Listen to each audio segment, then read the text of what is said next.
Spartanism. Again, with only 5 matches left, and as you can see on the screen, this is going to be the breakdown. So nothing has changed. We're still gonna kick things off in Sanhok, and then two Erangels, and then two Miramars. They're definitely at a crossroads here. Either they push for a heroic comeback, or they accept their fate as lower tier finishers.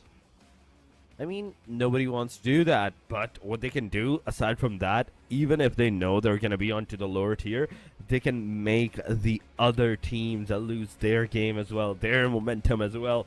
This is the time to clash with the top line teams too.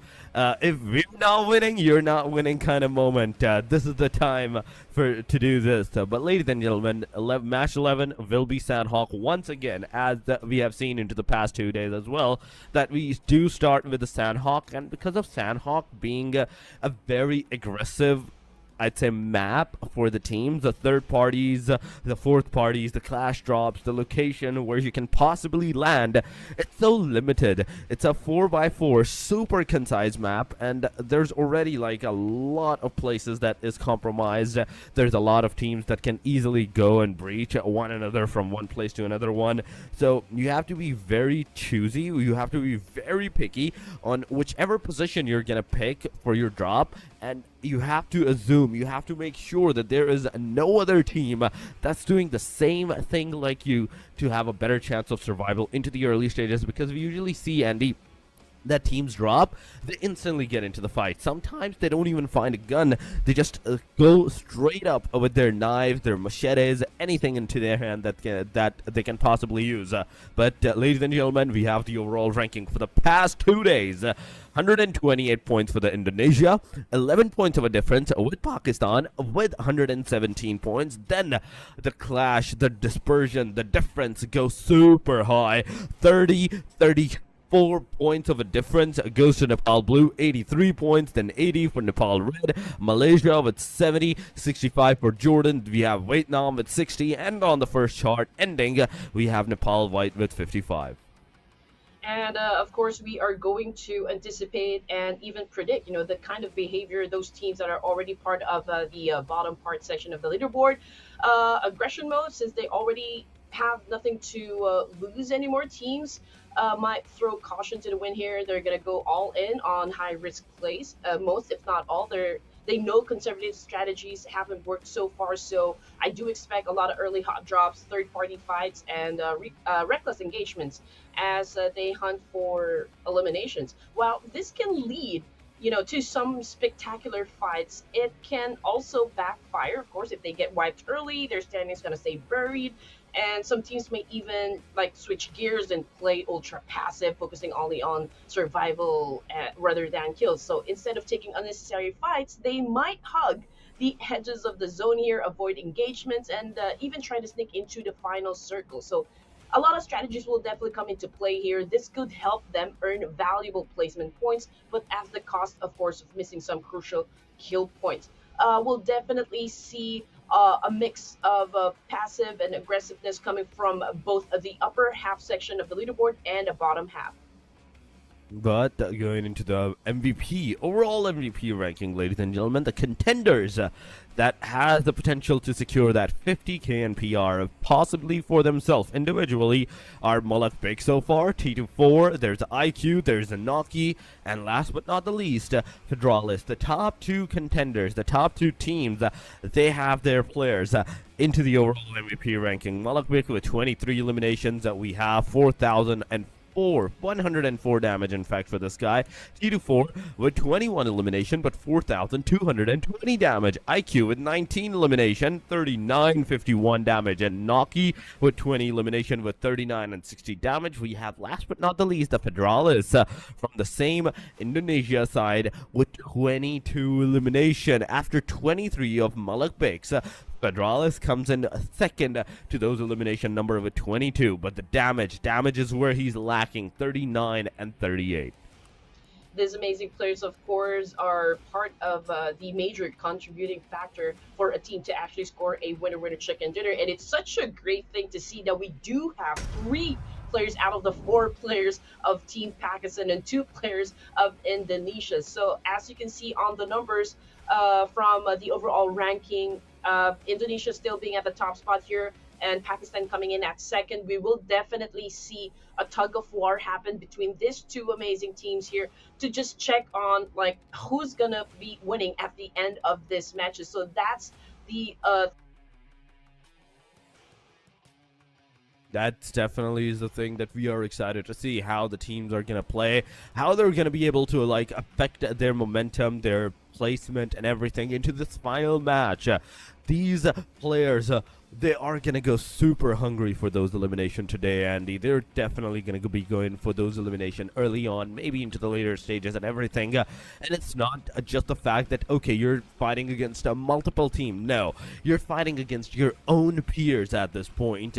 For that 50k NPR, just for that 50k NPR. We're not talking about the overall prize pool. Yes, you are taking that fight with the whole team versus the team, but for this MVP, it's just you versus everyone. Even your teammates are not your own for that. You have to secure your own eliminations, your own points for those points, for those numbers, those damages, and the survival. Survival is what you need the most because let me tell you one thing.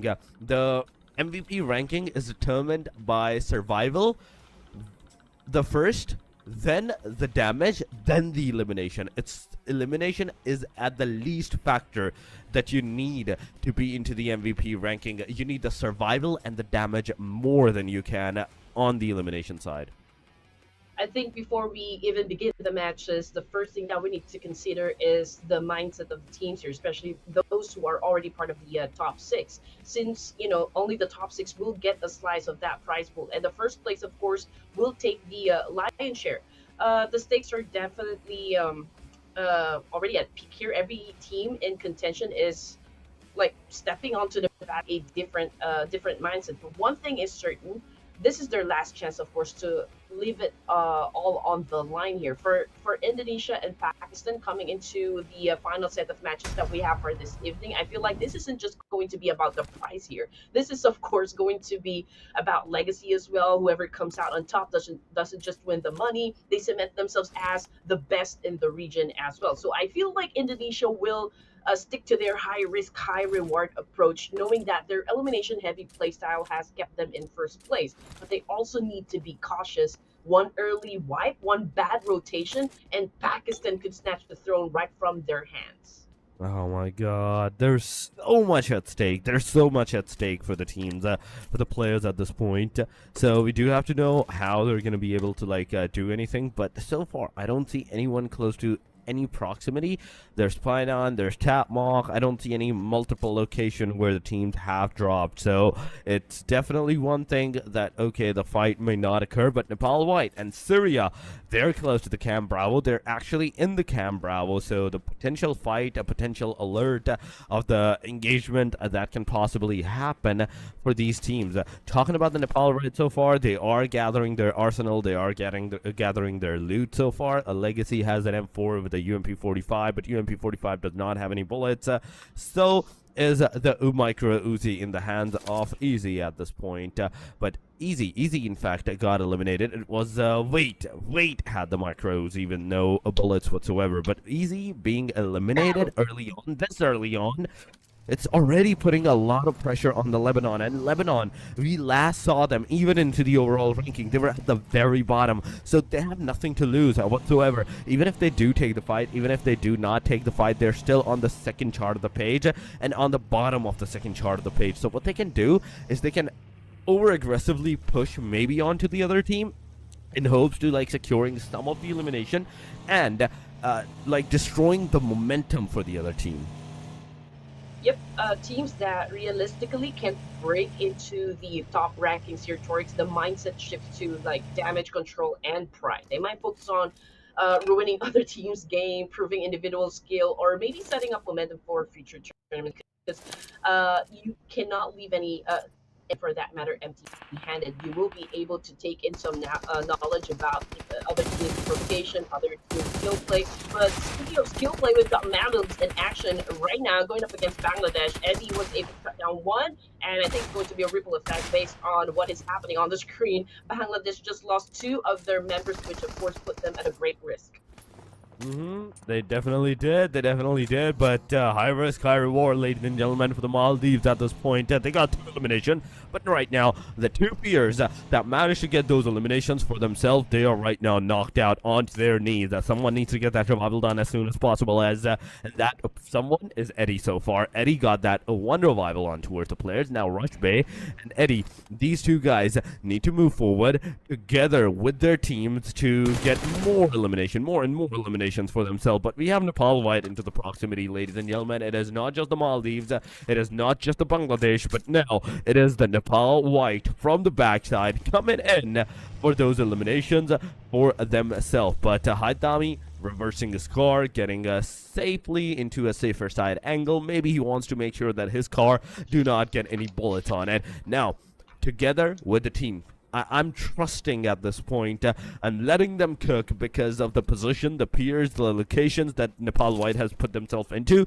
It can be a 3-way a rush upon on the team of Bangladesh at this point, but Pakistan going into these guys, they're also into the close proximity of the team Syria. The fights are happening into the different directions. The fights are actually occurring where we can see Team Yemen versus Lebanon actually happening. There's Mongolia getting those knockdowns, getting those eliminations. We have Pakistan's Fallah getting Syria's player down.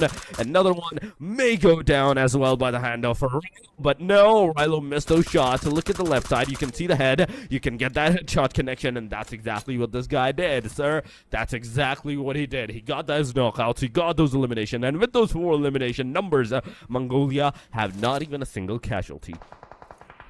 Laos has already eliminated boards of Maldives. They're deferred to be taken out. And as for Lebanon, man, this guy's couldn't even break here. It wasn't even a good start for them since they played with only 3 members right off the bat, since one of them got eliminated by Nepal Red, if I remember that correctly. Now, looking at this, we do have Mongolia, and Rilo was able to bag 3 elimination points for himself. We can hear a lot of gunshots happening from the surrounding, but of course, I'm pretty sure that Mongolia will not leave the compound just yet. But it's a good thing that they know from which direction their enemies will be coming from. And from the kill feed right here, it looks like Pakistan and Vietnam is going head to head. But at this kind of range, T24 might be able to inflict some pain, but I think it's going to push through with setting that player knocked down on the ground. But hey, T24 has been so far from day 1 and day number 2 of this competition, and able to pull off a miraculous long himself once again.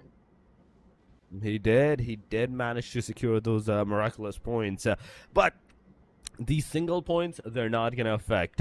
They are not going to affect so much into the overall ranking for the players. But unless Team Indonesia faces a heavy casualty, we cannot assume them out of the proximity as well. They still have the opportunity. They still have the chance. We saw yesterday into the Miramar match how they managed to secure that winner chicken dinner for themselves into the very end of the game. At one point in time, they were down to the last player. The rest of the 2 players were knocked out. Not only they managed to revive the players up, but after that they got that winner chicken dinner for themselves. But right now, so far, 2 teams have been eliminated. We are down to 14 teams, and Syria being one of the teams that is surviving with a heavy casualty with just the 1 elimination to their number. There's only 2 more players alive. Nepal White versus Team Mongolia. It's happening. The shots, the fights, the aggression, it's definitely coming up. But we have Nepal White against Team Pakistan as well. Pakistan's coming in as a third party, closing onto the proximity. We do have to see how this actually is going to affect all of these players, as Nepal White is waiting for the Team Mongolia to actually push upon in this area. The DBS is not going to have any kind of connection on towards the players. Haidami, you need to enter. You need to get that DBS connected. Ooh. He did. Wow. Right here. Connectivity done. Completion sorted out, but that grenade is going to be all in for the Nepal Whites. Destruction right here by the hand of Alex. 6 elimination for Mongolia, but 2 casualties. Those were an amazing one. The way he entered, the way he conquered those 2 players, it was amazing, Nepal White. Haidami going out with a loud bang, ladies and gents. He went in to get 1 point, but amazingly, he was able to score 2 before he exited the game. But unfortunately, it's going to impact, of course, their overall gameplay, since we do have 4 remaining matches in this competition. And right now, they are currently placing at 8. So they need to exert more effort and more work into the final half fortune phase. So let's see how that is going to play out for Nepal White. As for Syria, they already have casualties here, but they do have 1 point in the bag as well. But since it's too early, we are just at stage 2 here. There will be a lot of challenges that they go through in order to get to the last few zones of the game here. But of course, it'll be difficult. It will be hard since they no longer have that firepower, and we still have a lot of squads here inside the game. So again, you need to make a series of good decisions in order for you to pull up a great chick. And then again, playing with only 2 of your members can be a little tricky here. I mean, playing with only 2 players is already putting you in a heavy setback at this point, but clever. Okay, that's a clever move. Now he's going from the water. Not only him, but the rest of his team as well. All the full team, all the full force. They're just chilling. They're just taking that swim in the water for some reason. I think it's too hot in Sanhok. It's too humid. So I don't blame them. But Bangladesh, Syria, Jordan, Nepal, Red. These are the 4 names that are still outside of the circle. And I don't know why. In Sanhok, staying outside of the circle, I'm not sure if my mind can process that thought or not, because in an instant the circle can go from a normal circle to a hard-hitting one, and it's already the third stage closing up. 20 seconds more and the third stage will be on our screen, and these teams are nowhere close. I'm seeing them for the longest bit of time outside of the circle, taking that blue damage for themselves. But ladies and gentlemen, 10 more seconds and we will have our stage number 3. We will have our determination on where the teams are gonna land, crash, or whatever strategy that they can need to like go into the proximity. And I think it's gonna go towards the Camp Alpha Island. No, it did not. It goes towards the southern side, the ruins angle. So Firen team Nepal.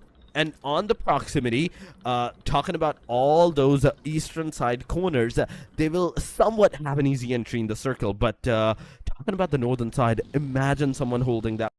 Imagine someone just chilling out there, waiting for the opportunity that, okay, someone needs to enter this area, and we will hold it out. It will definitely be a bloodbath now, so I don't really have that much to begin with, and there will be a lot of teams that will be heading towards Stajan. We can see on the screen here, we got Malaysia doing a rapid spray up against Laos. Leasy Boy completely down team back him. Let's see if Kenny will be able to put the nail in the pin here to seal the deal. But come kill feed again, we have 1 play from Malaysia. It's currently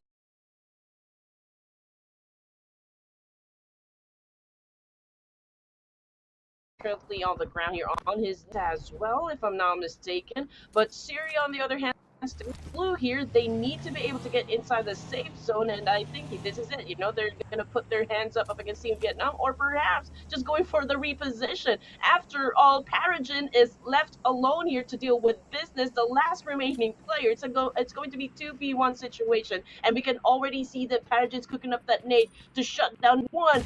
But 2, it's like hitting 2 birds with 1 stone, but that could be difficult to actually pull off. Oh my god, Paragon, it's all up to you, buddy. It's all up to you, man.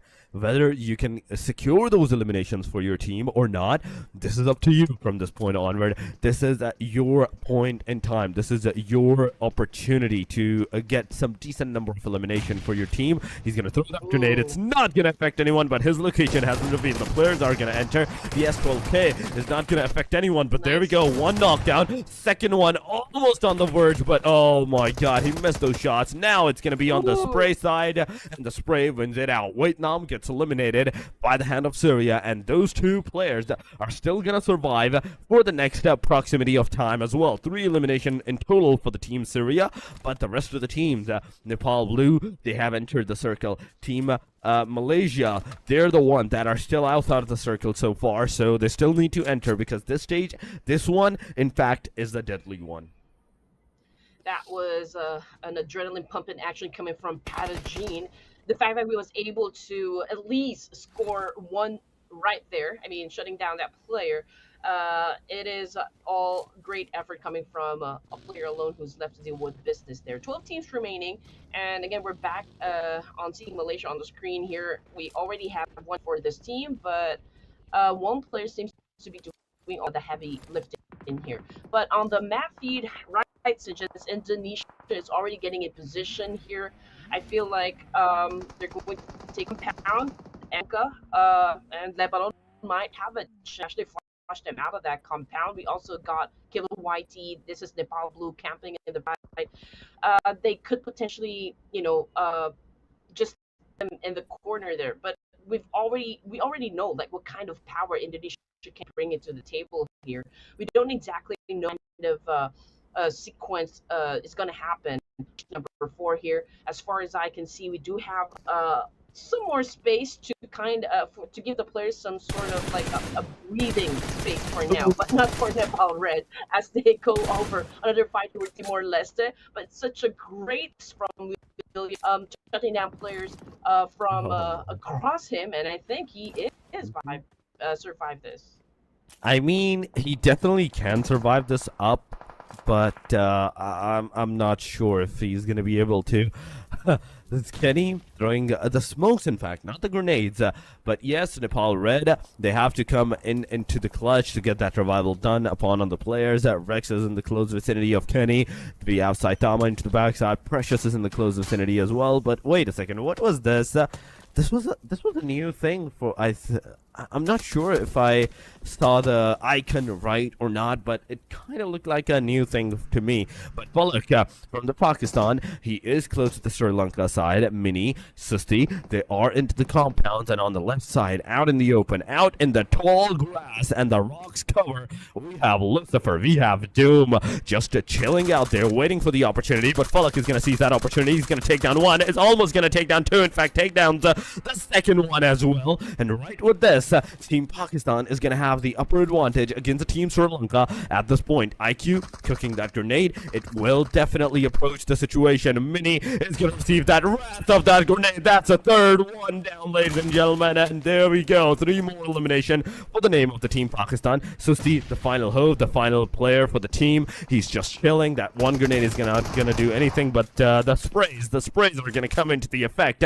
And Sri Lanka has been taken away. 8 elimination for the Team Pakistan so far, and with this, now we are in the top 9. The stage number 4 is also closing down. Nepal Red has been eliminated. Wait a second, the Team Red, Nepal Red, that is aggressive on the elimination side, they have been taken down, Andy. Yep, and if you guys saw what Falak did just moments ago, he was on prone, he was trying to sneak an attack there. That is why a suppressor is a great attachment to have when you guys are playing in Sanhok. It's really going to contribute well when it comes to stealth attacks. That was, of course, demonstrated by the one and only Falak of Team Pakistan. Now, down to 16 remaining. From the kill feed, we got one player knocked down on the ground coming from Laos, and I think that's the confirmation coming through. Laos being eliminated from Sanhok. We also got Kenny down on the ground, courtesy by example of Nepal. Currently at the top of the bridge here, great vantage point, I can say. He definitely knows when Malaysia step into their line of sight, but the fact that he was able to shut down a play from that kind of rear puts Malaysia at a big risk. It would take a great maneuver here to pick up their teammate, but for Nepal Blue, they have that information from like which direction the enemies will be coming from, and it's such a great thing. Again, if you're able to get that or extract that knowledge, if you do have that information, then it will be easier for the teams to actually execute a great plan here. I mean, that is true. That definitely is true. You have to, like, execute a great plan, but for that, you have to know your own surroundings. You have to know what you're capable of, how the other teams are, like, actually overtaking your position, your momentum. But wait a second. Andy, did my eyes deceive me, or is that a circle on the bridge? That is a circle on the bridge, ladies and gentlemen. We are gonna have a circle on the bridge. And on top of that, Sanhok, where the bridges are the smallest one there is.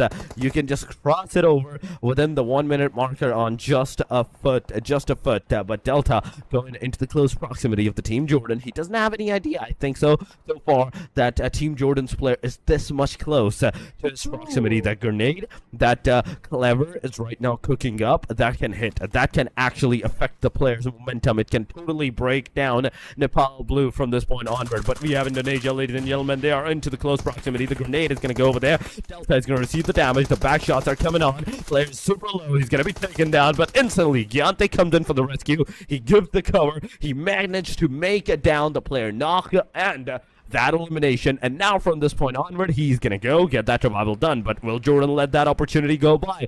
Will they let this knockout go by? Are they not gonna rush? This is the bigger question, because Ragnarok is cooking the grenade. We have Tom into the close vicinity, making sure that the player cannot give a revival into this proximity. The DBS, it's not getting any kind of connection, but finally it gets a connection. Ragnarok is super low. Second connection, it did not manage to make any, and now Giante with the 5 grenades into his hand, he has to cook them up into the right time. You have to oven it up, you have to timer it on the very end, and you have to eliminate them. But he manages to take down not 1 but 2 of the Jordans at the cost of his own knockout. Oh my god, that's amazing. Now that's what I'm talking about, Nepal Blue. With this, Nepal Blue not only can go and get that revival done, but instantly also another one of their peer have been eliminated. We are officially down to the top 3, ladies and gentlemen. Indonesia 2, Pakistan 4, man standing 11 elimination, and we have Nepal Blue with the 3 players as well. Supremacy as its finest coming from Nepal Blue. Oh my goodness, the way that they were able to handle that situation with Jordan Giante did an amazing job keeping them at bay, buying time for Kidder YT to pick up example. But then again, Giante hold down the fort while he was waiting for the backup to arrive. But anyway, we're down to our final 3 teams here, and oh, IQQ picked his head, and in an instant example was able to take him down. It was able to pop his head. And for the team sitting between 3rd and 5th place here, the mentality will definitely be a mix of grabbing that opportunity and survival. And right now, Nepal Blue has been the more methodical team, opting always for consistent placement. And we do expect them to play a very disciplined one. They will avoid reckless fights and capitalize on a lot of third-party situation, because their goal is to really stay inside that top 5. Right now, they are trying to catch up with the number of points they still need for the leaderboard to make it happen. But right now we're looking at Nepal Blue, and they have taken their aggression quite high. 8 points for stage 7, and now they do have a chance to grab that chicken dinner. Oh my god, they also have a bit of a chicken dinner chance. 8 elimination, but this grenade is gonna be super crucial. It's gonna go, it's gonna take down example. Giante is also throwing those grenades, but another one being cooked up. Malaka is gonna see the wrath of the grenade first. Now to the YT, he's going against T24. The DBS is not gonna get any connection, because on the left side, we have the final player of the Team Pakistan getting those elimination for themselves. An amazing winner chicken dinner for the Team Pakistan. Once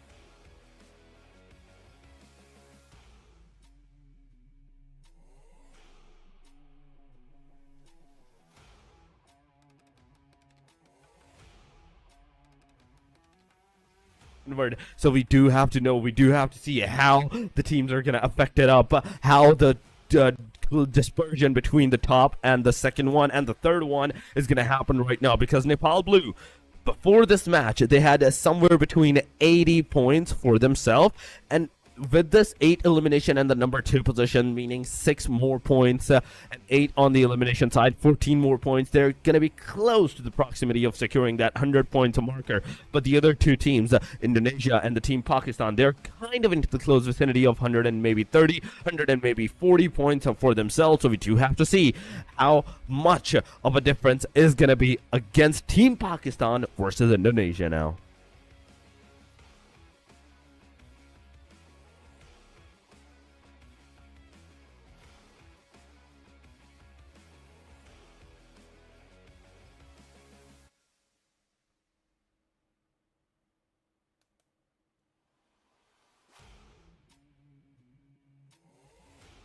here, especially Indonesia. But they know the only way to secure first place is by outplaying not just Indonesia but all of the teams here. And right now, it's like aggressive rotation, the targeted fights here coming from Team Pakistan, and it's a great thing that they were able to like get the chicken dinner because we know that they are bringing their A game. They are here to win. They have been aggressive from the get go since day number one. They're pretty unstoppable, and judging by the kind of pace they're playing for today's set of matches, man, the only mission that these guys have is to really bang their chest and shout at the top of the world here that they are one of the formidable teams to watch out for. Oh my god, they definitely are a formidable team to watch out. Team Pakistan it is, ladies and gentlemen.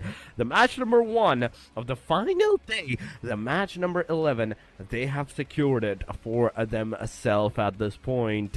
At least for now, with those 13, maybe 16 elimination, I do believe so. They are going to have and oh my god, 26 points for themselves. I kind of want to see the MVP. I kind of want to know which one of these 4 players are going to have the MVP title for themselves. Which one of these players are going to have the highest number of elimination, the damage, the longest elimination of distance, and those points.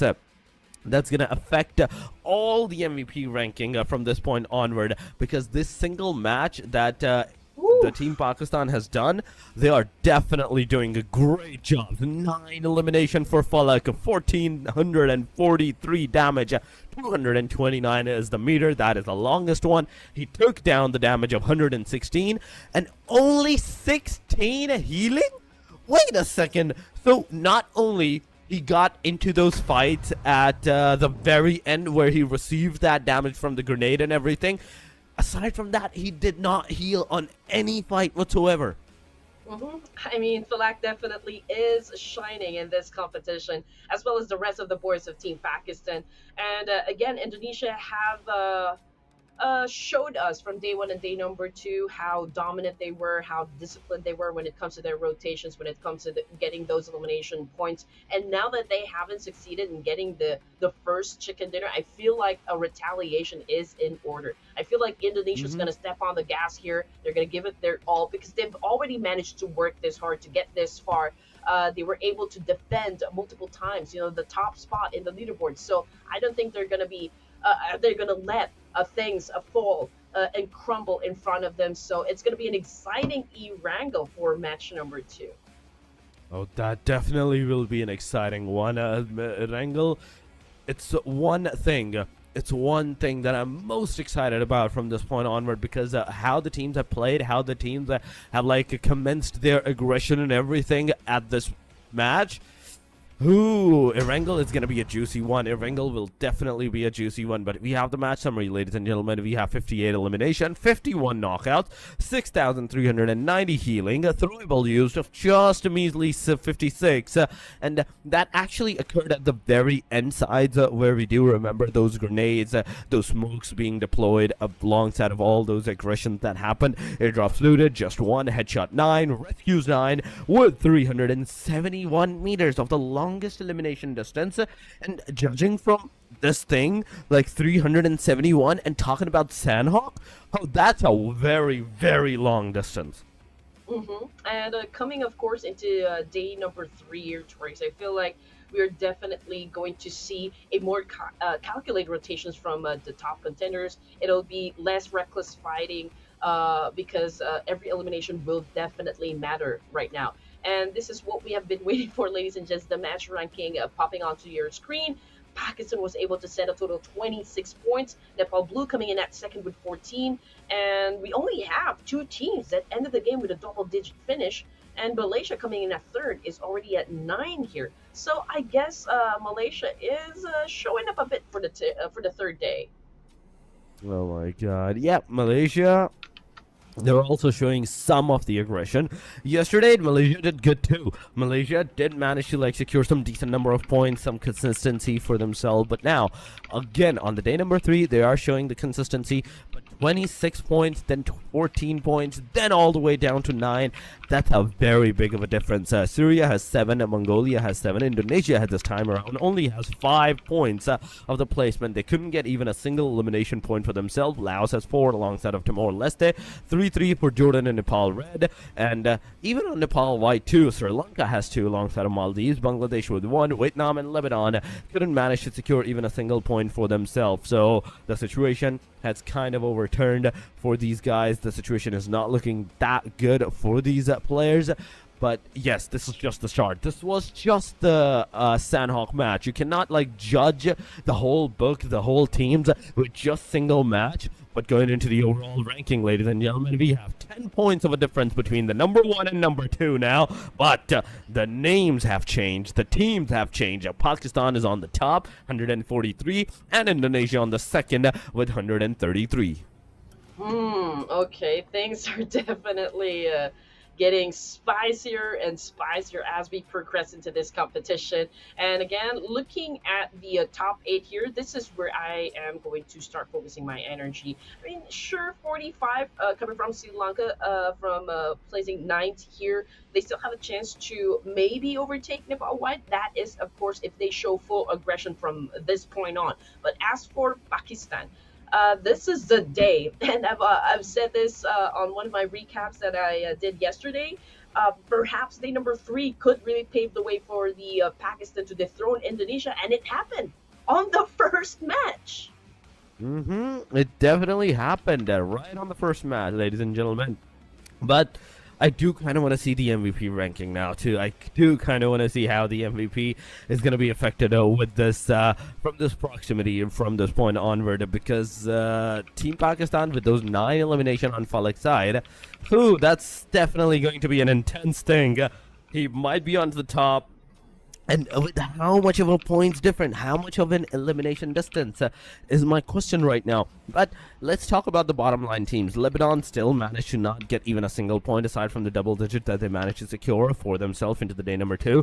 10 points. Timor-Leste 23, 30 for Laos, Bangladesh 37, 42 for Maldives, 44 for Mongolia, and 44 for Syria as well. Alongside, Sri Lanka had 45 points onto the second chart. They're still 13 points behind the chart number 1, the page number 1, that is Nepal white. But going into the MVP, ladies and gentlemen, it is all the 4 of Team Pakistan. Falak, IQ, T24, and Naki. 27, 23, 23, and 21 elimination. But Malakbek, he's not stepping down as well. He still have 23 elimination, 4,104 damage to his name as well. But talking about the damage for the rest of them, Falak has 4829, IQ has 4584, T24 has 5,000 damage. This guy is on a next level spree, whereas everyone securing 45, 4,800, he's like, okay, I'm gonna cross the 5,000 marker. Well, for this day, Pakistan takes the lead. You know, the power shift at the top, we kind of anticipated this. Now the question if Indonesia can reclaim the throne. So the first match of day number 3 has officially reshaped the leaderboard, ladies and gents, and the biggest story of the day so far, of course, Pakistan has overtaken Indonesia, grabbing first place again with 143 points. That was a monumental statement as we inch closer, of course, to the final moments of this tournament. As you can see on the screen, we're done with Sanhok, so we do have our 2 Erangels and 2 Miramars coming into play in just a while. And again, with Pakistan's relentless push in Sanhok, they've already taken command of the leaderboard, finally surpassing Indonesia. So again, their aggressive eliminations and smart positioning have paid off, you know, putting them in a pole position heading into the next matches. But with only a 10-point lead here, there's zero room for mistakes now, Torix, and Indonesia still breathing down their necks. I mean, this is just the Sanhok, ladies and gentlemen. We still have Erangels, we still have the Miramars, and Miramars is usually where Indonesia has a higher probability of securing those winner chicken dinners. We saw that. We saw how their momentum was yesterday into the Miramar matches. So there's still a lot of things that can still happen till the very end of the game. But ladies and gentlemen, we are not gonna take a break. We are gonna go straight into the match number 2. That is the first Erangel of today, and oh my God, the the action should not stop whatsoever. And with this, we have our flight path going from Primox all the way to the Milta power plant. All right, okay, I see what's happening here. We cannot waste any time. The teams really want to go head to head right off the bat, and that's exactly what is going to happen. So while Pakistan, of course, and Indonesia battle for first, let's put a spotlight on the other teams as well. Again, Nepal Blue, if you guys are updated with everything that has happened from day 1 and 2, they are continuing to solidify their spot at third place again with 97 points. At this point, I think they're not just surviving; they're already playing the long game. You know, they want to ensure that they stay within the top 5. Prize pool cut off, but if they do have the chance, if they do have that opportunity to still grab the top spot, I don't think we can stop Nepal Blue from actually doing just that. They have proven themselves time and time and again. We all know what kind of caliber this team can actually bring into the table. So if either of the top teams falter, Nepal Blue could take advantage and climb even higher. Oh my god, but already the destruction is imminent as the circle goes all the way to the western side once again, ladies and gentlemen. And look at all the teams. 99, I'd say 95% of the teams have dropped into the eastern corners or the centralized area of the map. But the circle, it's always going to go towards the opposite direction. It's going to go towards the western this time around. Gutka is somewhat the centralized position inside that circle. Milta, in fact, the quarry region is also somewhat in the safe region so far. But Vietnam versus Team MN. They have got into a tussle. The knocks, the casualties are coming up. Vietnam versus it is team, I do believe so, Mongolia at this point. And the first elimination, the first casualty has already been drawn by the hand of Vietnam.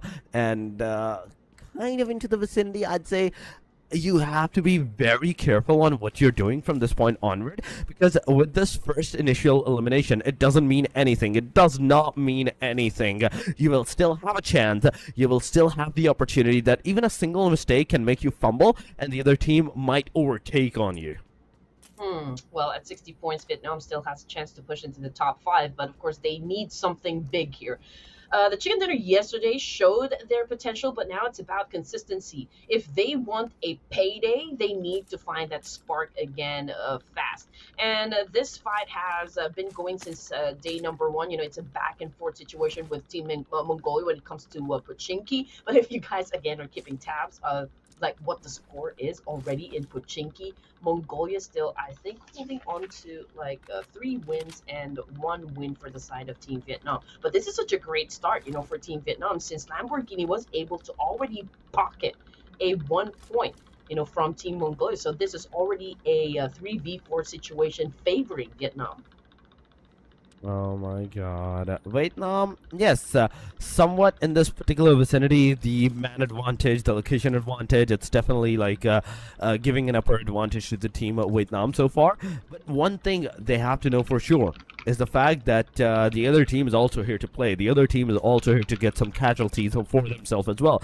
And being found out as a solo player into a vicinity, I mean, that only means one thing, that you're definitely going to be aggressed upon, and the rest of the team will be going together against you. So far, Epix is close to the Lamborghini, but we're not seeing any kind of casualties. We're not seeing any kind of a fight that can potentially occur from this point onward. The M79, the smoke grenade launcher is in the hand.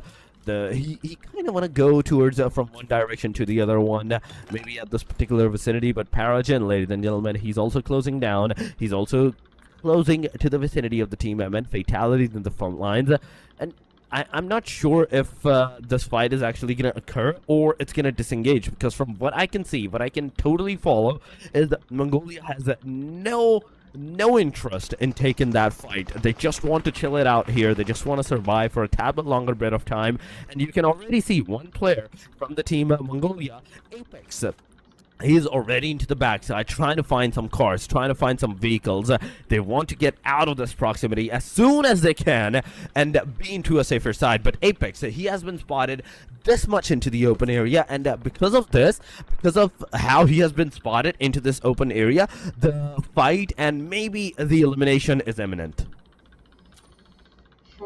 Okay, as you can see on the screen, I think both the teams here do not want to of course engage into any reckless decision at this point. They do know what is at stake here. We see that Alex is trying to flush out, of course, the Team Vietnam, but that is, of course, giving away his position as well. Starting off at a deficit, at a disadvantage, of course, is not I the kind of game that you would want to do in this particular tournament. But then again, Mongolia doesn't have any options right now but to go up against Team Vietnam since they don't have any escape. They don't have a backdoor in this situation, but they do still have a chance to flip the script here up against Team Vietnam. They've done it so many times in this entire competition, and one more win, of course, still part of the table here. And here comes another nade from Alex, but still did not connect. At this point, since this is a drop clash, I do hope both the teams here know how to manage their resources because that is also quite a contributing factor to a win.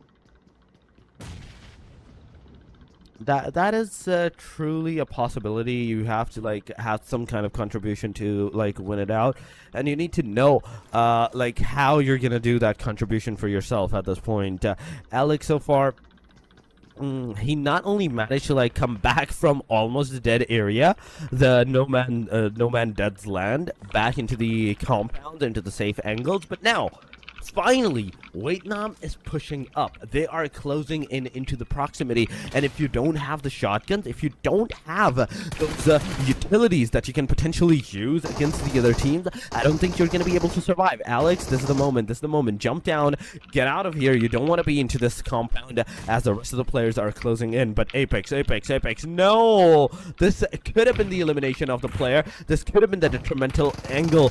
That could have been the annihilation of this guy, but he's going to take almost one player down. The grenade, the Molotov, it could have been detrimental, but nothing up. Nate T's grenade has been denied. The second grenade that actually came in, it was on the other side of the wall. Nobody's gonna get hurt, and Mongolia, they're finally gonna have a tit for tat against Team Vietnam as two players get taken down from the Vietnam 2. They also have two knockdowns onto their side. It's a 2 versus 2 potentially going off. Lamborghini to the front lines, and Fatality with the 1897. He's going forward. He's gonna get into the compound. The grenade is coming up. The player has pushed on. The grenade will definitely do affect some of the momentum. The S12K is gonna take one player down. It is the Paragen closing up. It's jump shot. Apex low that HP. The gun change. The fire. It's all over for Mongolia. But Vietnam, what have you done? You have lost 2 of your players into this tussle, whereas you had the upper advantage with that forward man that you had against this team. The dynamic duo, Paragen and Lamborghini, making it happen for Team Vietnam. And yes, they were able to pull off a great win over that clash, but unfortunately they suffered 2 casualties as well, and we are just at stage 2.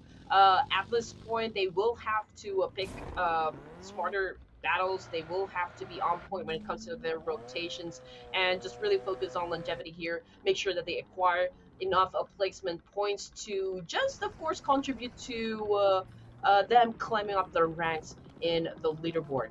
And looking at the situation right now, we have Malaysia on the screen here, firing, bagging 1 elimination point. They are about to go into a battle once again. And so far, no teams have been doing a solid push just yet. Laos, I believe, is trying to get into position right now. Firing, getting the information, cascading it back to the rest of the team here. And there is, or there might be, another team that will join into the mix here. This could be a 3-way battle, but I feel like Malaysia's going to step off. They don't want any part of this one. I think they're going to go for a relocation, and as you can see on the screen here, they are getting shot at, but they are going for a quick escape to pick up Kenny. Oh my god. Okay, that's a superhero landing right there. Going up. He came in with a clutch.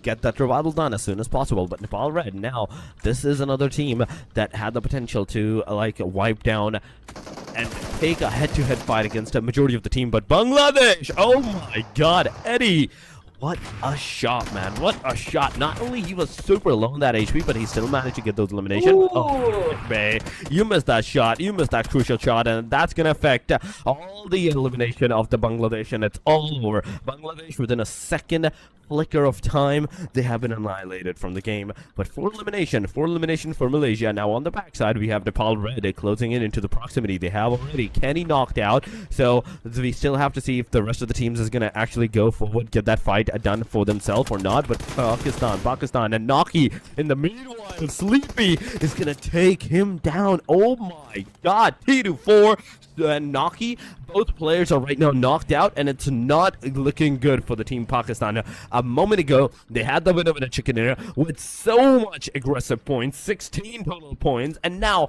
within the next match, they have already been heavily under-leveled from this point onward. Only the 2 players are remaining, out of which Falak is also into the proximity where he can get some shots. Oh man, the showdown continues, and of course, with the Pakistan finally in control of the leaderboard here, the question is if they can actually hold on to it, because we're down to our 2 players here for Team Pakistan, and it could be hard for them to keep pulling up a win here up against the other squads that are headed towards the same direction. But as for Nepal White here, they did manage to find an angle to trap Fahad. He's on prone currently. I do wonder where is IQQ at this point. Falak was able to dodge that nade, but he's pretty injured at this point. And there you go, ladies and gents. Falak received a lot of damage from that spray coming from Nepal White. And here comes Haidami right now, sealing the deal and just making sure he bags at that point. Again, we are looking for his teammate. IQQ is nowhere to be found, but Nepal White, of course, there's another team that they want to duke out. That would be the boys of Malaysia right here. Sky, as you can see on the screen, is trying to keep them at bay, but Malaysia, they're holding on to a lot of nades. They're just pushing out Sky from that area. Situation has completely overturned for the team Pakistan, man. Just a solo player remaining, but it just gives enough momentum to Indonesia once again to secure their top position once again, and we do have to see how they're going to be able to do that. But we have Syria, we have Sri Lanka versus the team Timor-Leste into the vicinity, taking those fights, and Timor-Leste's 1 player, they have been eliminated. Vietnam also got that elimination by the hand of Syria. We can see Parajin being eliminated into the kill feed, and slowly and steadily the number of the players, the number of the teams are depleting one after another. We had 15, now we had 13. Lebanon is another team that lost weight at the start of the game, but after that, the rest of the 3 players, they're surviving, they're still alive, they're chilling out in the circle. And judging from the circle, talking about the circle, I kind of want to see where the circle is right now situated at, because if it's 50% on the water, please be 50% into the water. I kind of want to see a water circle this time around. I really do hope it actually occurs to that, but we will know it within the 1-minute marker, ladies and gentlemen. Aside from that, Malaysia, Depi, Kenny, Trexie. These 3 players alongside Fyron that managed to only secure 1 elimination for the team. He's no longer with the team, but as a trio now, they are super close to the proximity. There's Sri Lanka in the front line, there's Nepal White, and maybe Nepal Red into the back lines as well. Here we go. Dep is, of course, still waiting for that go signal to try and lure the opposition, which is, of course, the boys of Sri Lanka. And Sri Lanka, we do understand the hesitation coming from their side, since there are a lot of teams also surrounding them. But Doom caught a bullet currently facing the floor as we speak. Precious with a massive spray there. Up against Team Jordan. Okay, Clever and another teammate right there is just probably scouting, getting close to the fire here, but Nepal Red will be unstoppable at this point. I think they're pretty determined to the fact that they need those numbers to go up for their side. And looking at the aggression here, since they were able to put down 1 play coming from Jordan, they're going to hunt out the remaining boys of this team.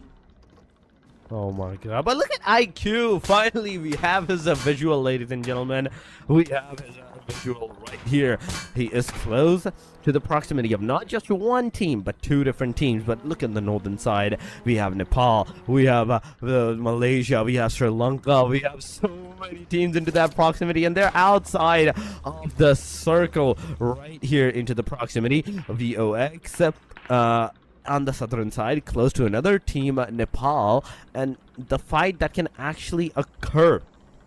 We do have to see how it's gonna happen. ZMJJKK, he's there into the kill feed. We can see Nepal White, Sleepy getting some more elimination, more knockouts, and you can see the visuals on the map on how far Sleepy is and where he managed to get that knockdown. He got that knockdown in the circle while being on the shorelines. Now Nepal Red Precious, they're also going to the team Laos's position. The shot that can actually occur, the off angle that can actually be the demise of Beckham at this point. He has been spotted. The spray are gonna go, but oh my god, every spray is gonna miss out. Precious again going with the spray. Headshot connected. Beckham is down.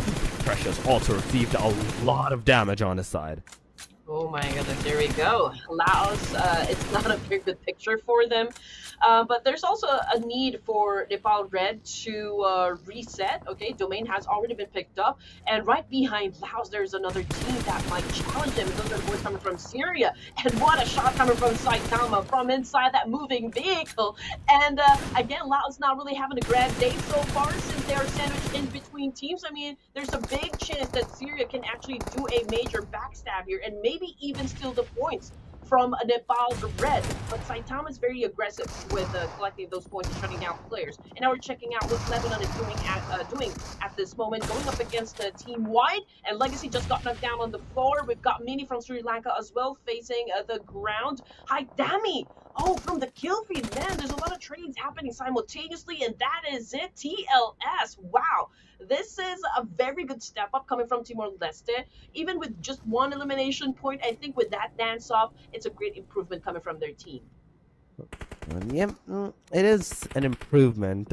Whether it's a really good or it's a small one, improvement is improvement, ladies and gentlemen. But Sri Lanka right now, on the number 10 that they're residing, and judging from the fact they need to play every single match with 5, maybe 7 elimination, and then being into the top 5, that's the only way that I can totally assume they can be into the top 6. They can secure their momentum into the top 6. Aside from that, I don't think there's any way from that point onward. But Sri Lanka, we have Mini, we have Doom, we have Sissy, we have Lucifer. All the 4 players of this team is alive. Total of 10 teams are remaining. Nepal Red, they have been spotted. 1 player, in fact, has been spotted, and that is Rex. Now, he needs to go into the safer side. Team Indonesia, I kind of want to see where they are residing and how they're taking those fight against the other team. Riseys super further away from the team.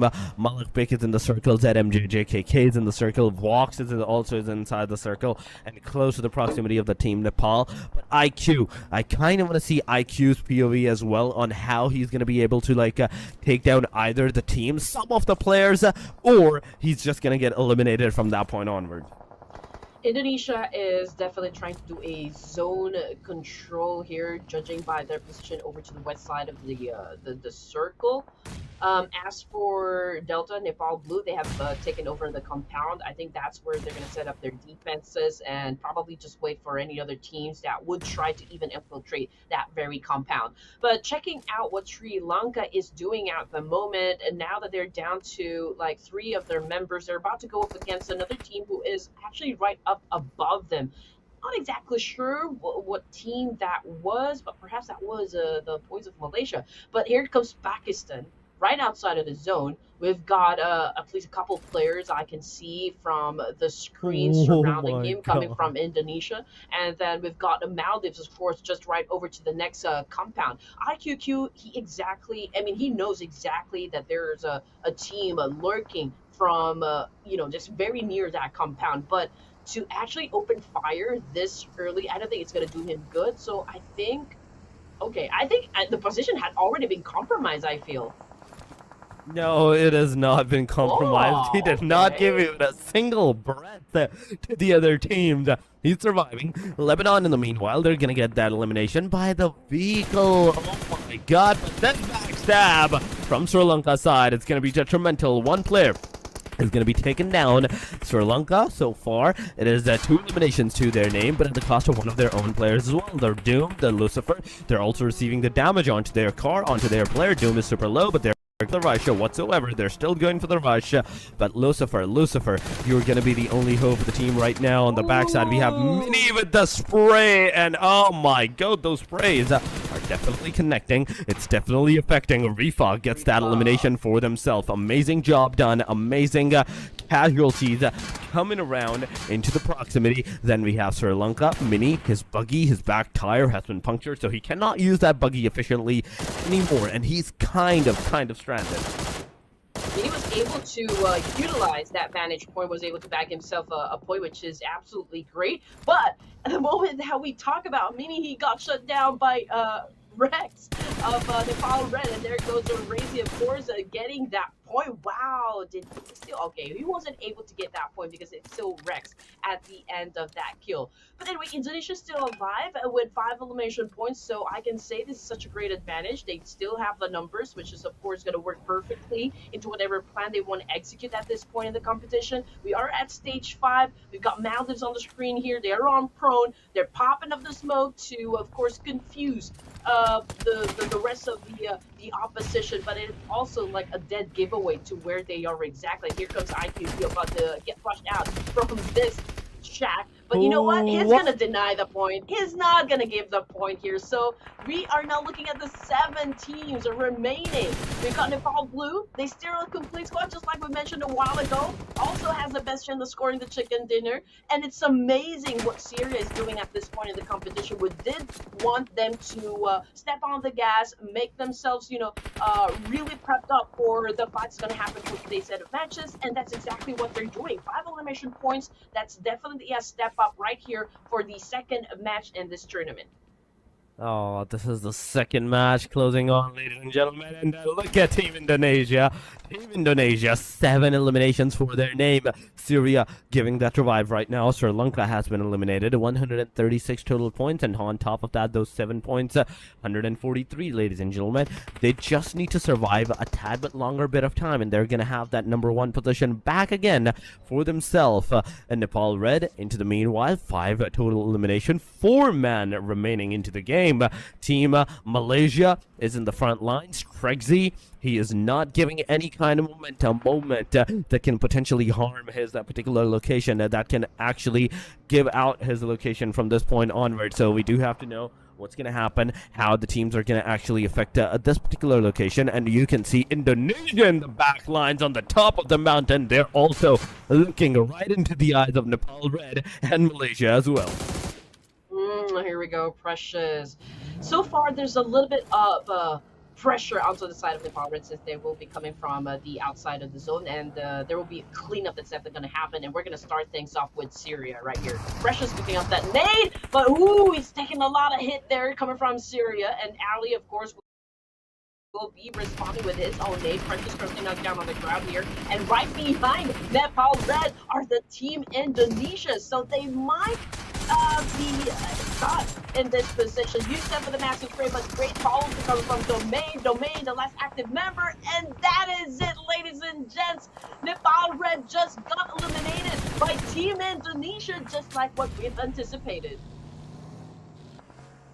Oh my god, it is Indonesia, 9 elimination, but now Satan is going to take down Ryzy. It's going to be all over. It's an instant confirmation now. M7MD, he's given that revive, but Malakbek, that grenade can be a detrimental one. It not only can take down 1, but 2 of the players. But let's see what's going to happen. We have Yusuf, we have Ali getting that elimination on his side. M7MD has been also eliminated. That's 11 elimination for the Indonesia. Now, Nepal Blue closing in into the proximity of Indonesia. The Indonesia, they have left this premises. That MJJKK, they can actually move away. Delta is into the front lines as well. You can see the damage coming up, closing in into the proximity. Delta is here, super low, and oh my god, he's surviving. He survived. He kind of survived right there. Now, example. Go forward, get those shots connected, but oh my god, that was super close. And of course, this is the moment that we have been waiting for once again for the side of Nepal Blue. They're already part of the top 3 here, and they're going to go up against Team Indonesia, which is, of course, one of the top competitors, strongest contenders that we have in this competition. It's going to be a wild fight between these two teams. I do hope we can see players go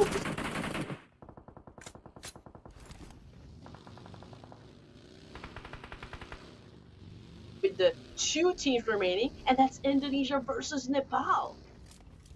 Oh my god, Indonesia versus Nepal. The number 1 versus the number 3 is right now fighting. But one thing that we can do totally see at this point is Nepal Blue does not even have a single elimination to their name.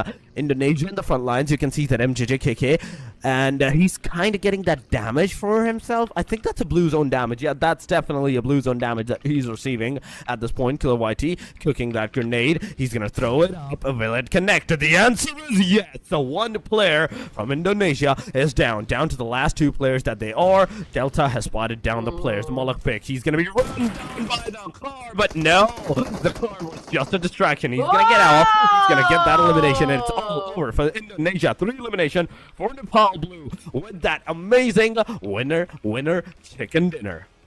Oh man, okay, I think that's been a long time coming for the side of Nepal Blue. You know, I'm pretty sure that they really worked hard for this one, because I feel like looking at the situation here in this competition, to be honest, I think there's a little bit of pressure coming in from all of the Nepali teams, just because of the fact that we do have 3 teams representing, of course, the country compared to the other participating teams. And I feel like, you know, they're bringing in the weight of the nation as well. They're not just playing for the game, they're not just playing for themselves. And again, I'm pretty sure that the crowd will go wild down there in the comment section, cheering for Nepal Blue for getting that winner chicken dinner. But then again, we cannot deny the prowess that is shown by Malak Bik of Team Indonesia, putting up 7 elimination points, and damage output is at 812, which is pretty outstanding. And judging by the team contribution here, 53.85, that is more than half. So this guy must be carrying most of the baggages here for Team Indonesia. Oh my god, this is Malak Bik, ladies and gentlemen. I think with this, he's going to be able to secure that number 1 MVP ranking back to himself. 57 elimination is the match summary. 56 knockouts with 9,295 healing. A throwable used of 169. We have 3 airdrop. 11 headshots, 15 rescues, and the longest elimination distance for this match for the Erangel is going to be 341 meters. That's a very big number, still a decent number of the longest elimination, but the amount of throwables that was used, it's still not adding up. This is Erangel, Andy, this is Erangel, and we are so used to seeing 200, maybe 250 close to the proximity of those throwables used into Erangels and the Miramars, and it's not happening at the early stages of Erangels or the Miramars. And what I can say based from what just happened is that Blue didn't rush into any engagements. Instead, they played the long game, which we have been talking about since day number 1 here. Consistency, I think they've probably mastered that one. They ensured that they had the prime positioning before committing to any fights. The zone control and patience really paid off, allowing them to capitalize on Indonesia's aggression for this round and turn the tide in the final circles. This win cements their standing in the top 5. I can say there's a big chance for them to climb up some more if they continue on playing at this kind of pace. So proving that they're not just here to survive and not just be part of the top 5, man, they are here to contend, and that's exactly what we want to see happen for the remaining matches of this evening. Oh my god. 19 points, Indonesia. The fight is super close. for both of these teams. Look at that. Indonesia once again on the number one, 152. Pakistan on the number two, 145. That's 7 points of a difference.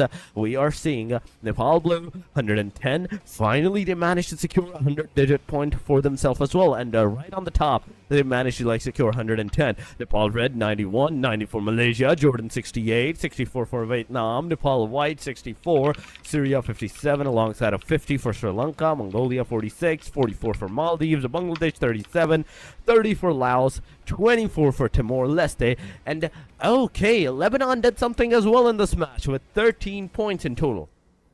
Yep, and after two intense matches today, ladies and gents, of course, the leaderboard is shifting, as you can see on the screen, and pressure has never been higher. Of course, Pakistan still holds on to the first place, but Nepal's Blues WWCD in Erangel definitely shaken up the chase here. Yes, they're still at number 3 here, but it'll be an amazing fight towards the end of the matches this evening. And while Indonesia suddenly finds themselves playing catch-up, we're looking at the MVP ranking as well. Well, it's they're just going back and forth here. IPQ now already in the top, dethroning Malakvik for the longest time. Falat coming in at second. T24 is already at fourth, and we have the full roster of Team Pakistan for the MVP ranking. Now that is incredible. You're looking at the roster. I'm looking at the number one's elimination and Malakvik's elimination. 24 in comparison to 30. The damage is where the things are actually happening. 4,908 damage, 4,916 damage. Okay, Malakvik got 2 out of 2 points so far. On the third point, we have 21 minutes and 28 seconds of survival, whereas Malakvik only has an average survival of 19 minutes, not even 20. If it had reached 20 minutes, he would have jumped down straight into the number 1 point marker.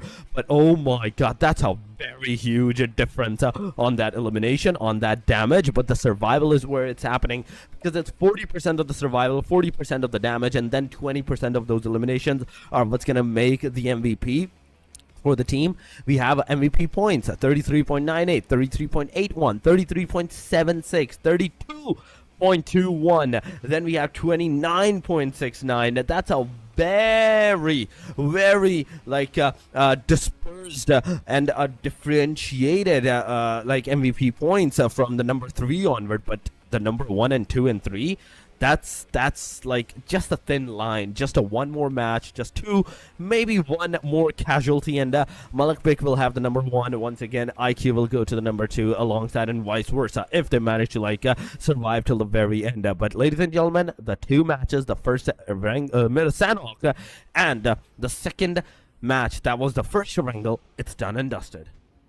And if you could have one player in the MVP roster, that's great. If you can have 2, that's pretty decent. But if you can have the full roster, that is just outstanding. Man, that is a stellar performance coming from Team Pakistan. And of course, for Team Pakistan, they're still at the top. Yes, I do agree with that one. But the gap, of course, isn't as comfortable as it was once. They've been dominant, but with the Blues' resurgence and Indonesia's desperation, of course, in getting the top spot back, they cannot afford a single misstep here in the next matches. So all I can expect coming from Team Pakistan is for them to actually reinforce their aggressive strategy, knowing that if they slip, the throne could be stolen away. So there's a lot at stake for Team Pakistan. Imagine if they can be at the top, if they can win this whole competition and even get the MVP title, well, they can really get everything. But more of that action, ladies and gents, more of that excitement. We're going to come back for match number 3, so don't go away. We'll take a short break.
Welcome back, ladies and gentlemen, once again to the PUBG Mobile Asia Showdown presented to you by Esports Association of Nepal.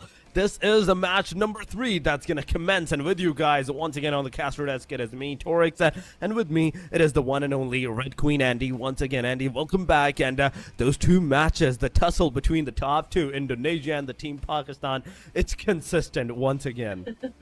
Oh, that is for sure. You know what? I feel like Pakistan is really holding on to the lead here. And again, Blue is making waves, and Indonesia is fighting to reclaim dominance.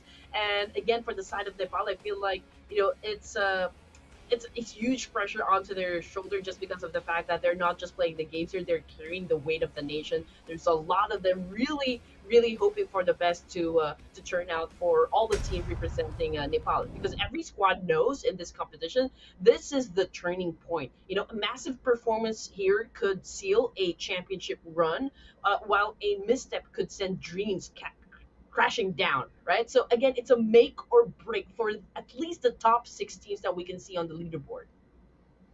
hmm It is the leaderboard, and we are talking about all those facts and figurines on how, from this point onward, everyone's gonna totally get their momentum done, because two matches are done. We're officially almost at the halfway point, ladies and gentlemen, and the match number 2, match number second of Erangel, the second Erangel, in fact, the match number 3 in total, it has commenced. You can see the plane line this time around going from the Milta power plant close to that, and from the Lipovka all the way to the Georgia Pool northern side cities.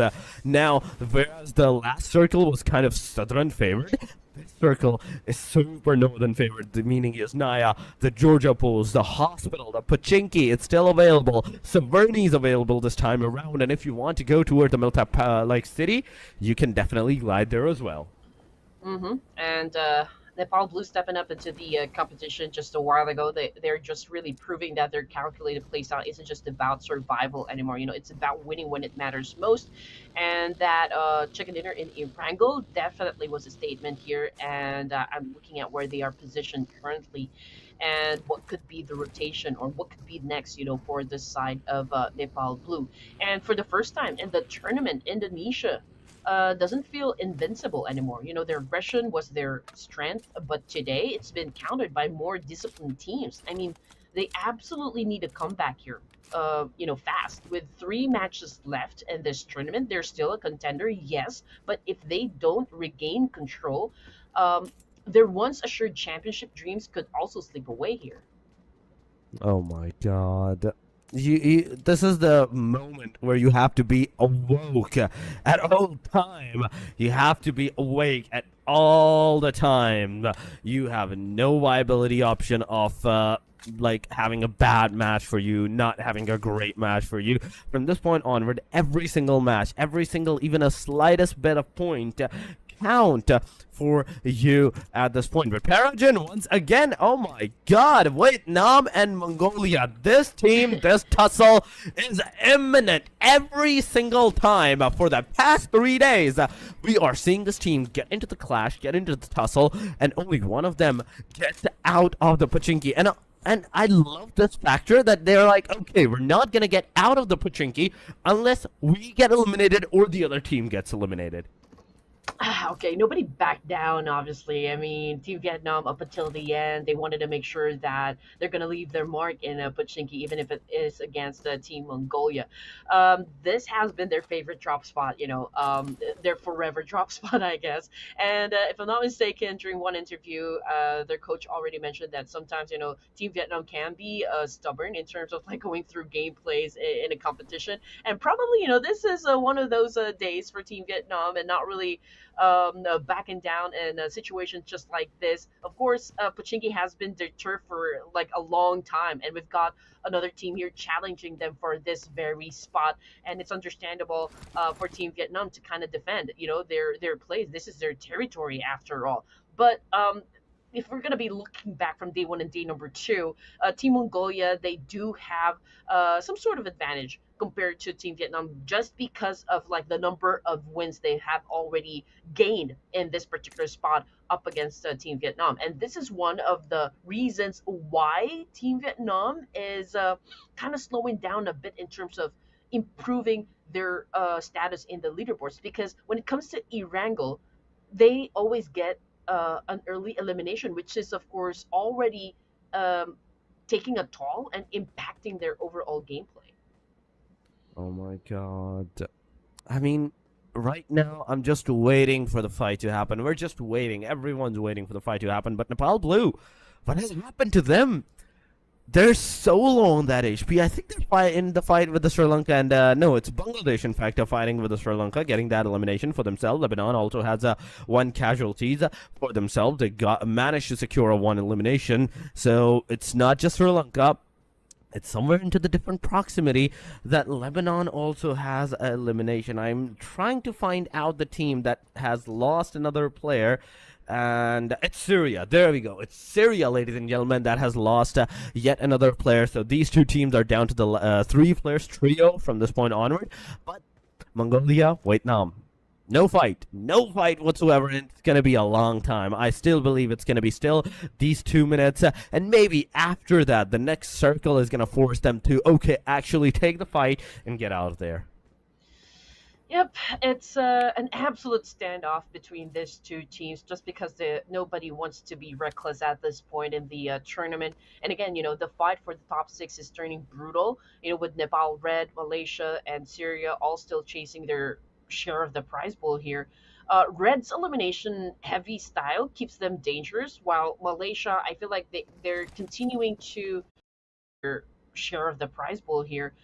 Red's elimination heavy style keeps them dangerous, while Malaysia, I feel like they're continuing to really maintain that balanced aggression and survival. But of course, we're gonna put a stop on that one. There's a fight about to happen. We've got Bangladesh Rush Bay cooking up that nade, getting thrown at Sri Lanka.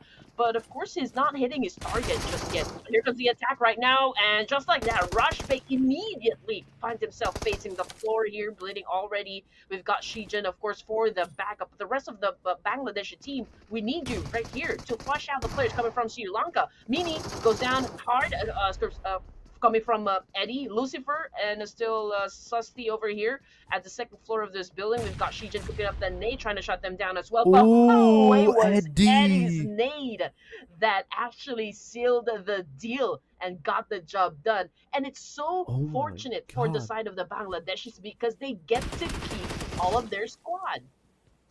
Oh my god, that was so beautiful. That single grenade made the demise for two of the players. Sri Lanka is out. They're the first team to get fully eliminated, but we have Watertown, ladies and gentlemen, on our screen. The fight is happening over here. Timor-Leste versus the team Laos. At this point, we can see Honda, we can see Noir close to the area. We have Beckham into the back vicinity behind those rock covers on the other side of this lake. But William, he was on top of the house on the rooftop. No fight whatsoever has occurred, but Honda managed to get a knockdown. It's a confirmation right on the Oh area. man. Honda received a lot of grenades on his face, but he managed to survive. He still survived. He got out of there unscathed, and there we go. Timor-Leste are going to be the one that will get eliminated by the hand of Team Laos for elimination. Team Laos, and with 34 points, close to the proximity, they're still on the hashtag number 14. But Lebanon versus Team Maldives, it's happening, ladies and gentlemen. Once again, Lebanon has lost so far 3 of their players. The one player is knocked out, and no more. It's a full casualty on that guy, and meaning the last guy of the team Lebanon is going to be the only hope. But Jiggle? Wait, what's that? Jiggle? That's Sky. That was definitely Sky. Okay, there we go. Sky managed to get that. 2 knockdowns. Now, Orpheus is the final hope. It is a 1 versus 1. It is a fight for the Nepal White versus the team No! Maldives at this point. And Okay. Bangladesh, in fact, Maldives did not manage to get those elimination. Jiggle got that elimination. Not only that, but all the 4 players are going to survive, possibly.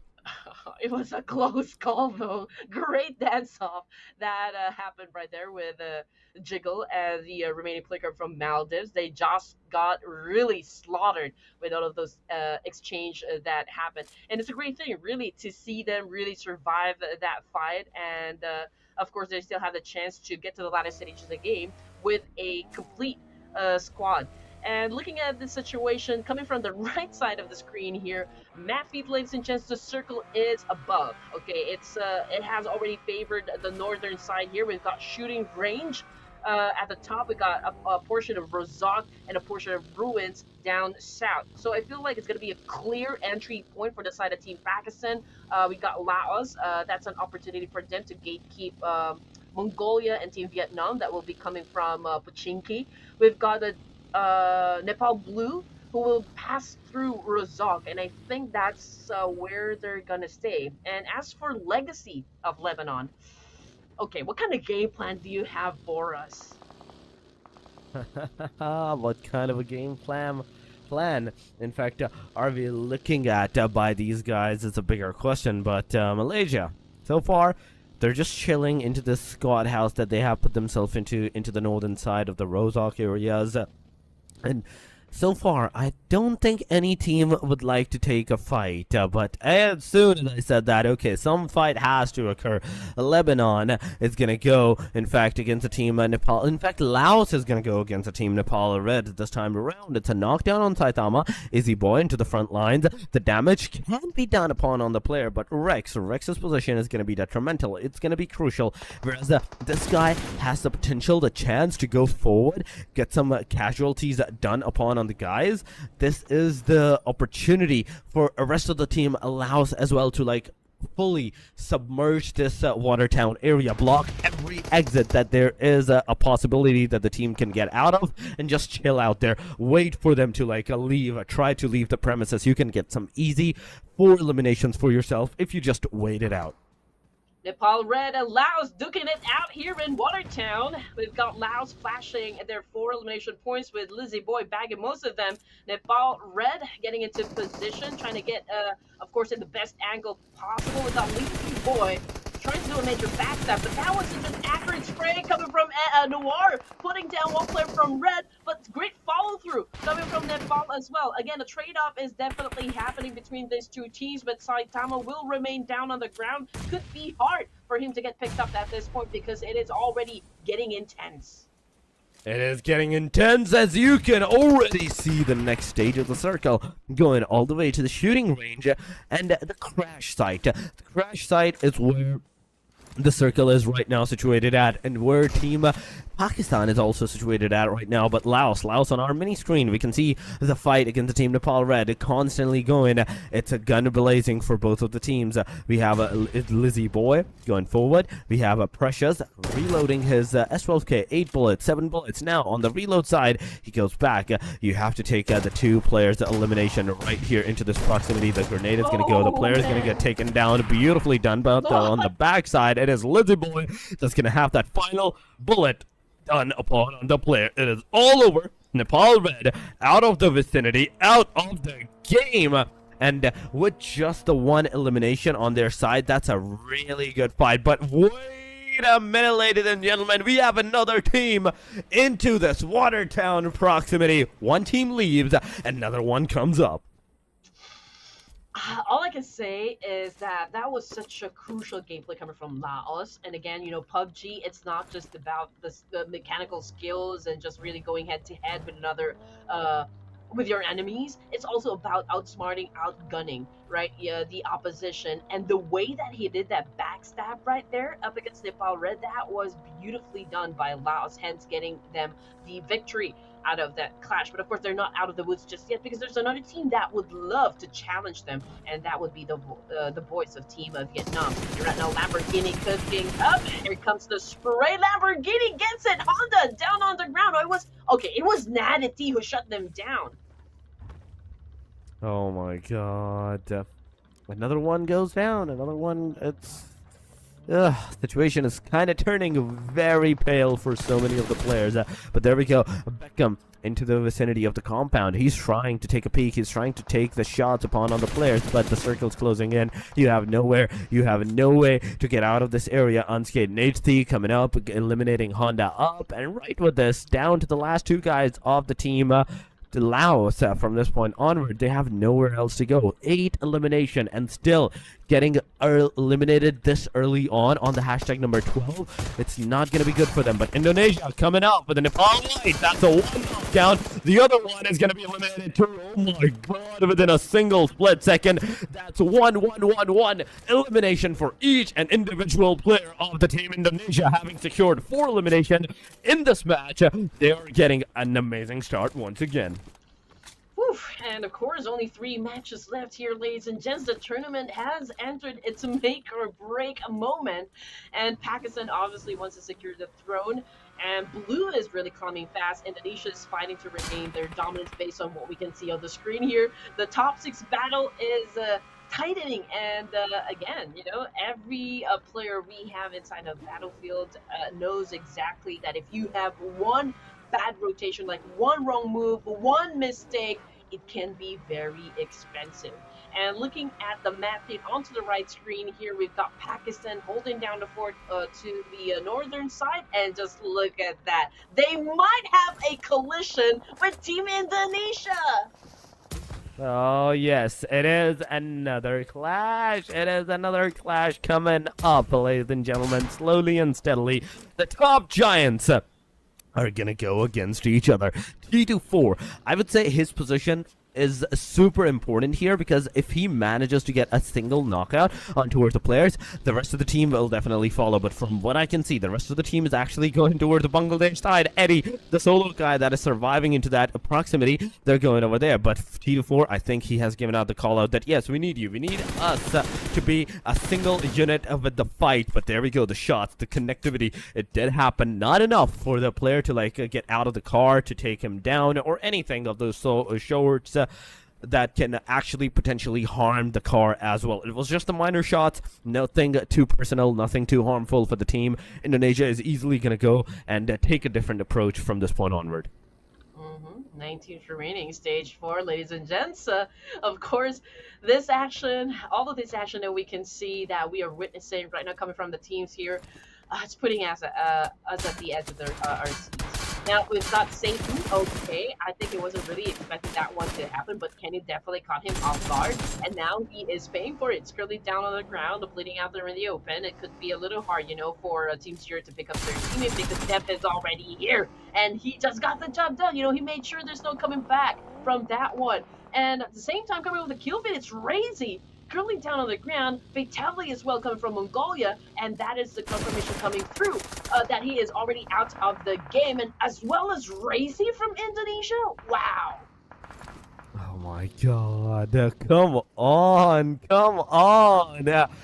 This is the fight that we are all waiting for to happen. But the fight, it happens, it stops, it starts, it stops. It's this tad bits of small things. But example, this might be a wrong move for you, but oh my god, IQ, come on. The reload is going to be detrimental for the player. The knockout is imminent. Example gets taken down. It will be maybe a casualty unless a third party comes into the play and get that elimination secured for themselves. Steal that elimination away from these guys. IQ's here gonna go for that maybe elimination. The answer is no. And now the rest of the team Nepal Blue, they will be saying that okay, the player's gone, you can come maybe revive me up, but no, it's not gonna happen. They're not gonna take that risk. At this point, taking a risk, it's going to like harm you more than it's gonna affect you. Yes, you may be able to get that survival done, but what after that? What happens after? Because you're so much into the open, the sprays, the car burst down, the grenades that can potentially come into the place, it can potentially like get not 1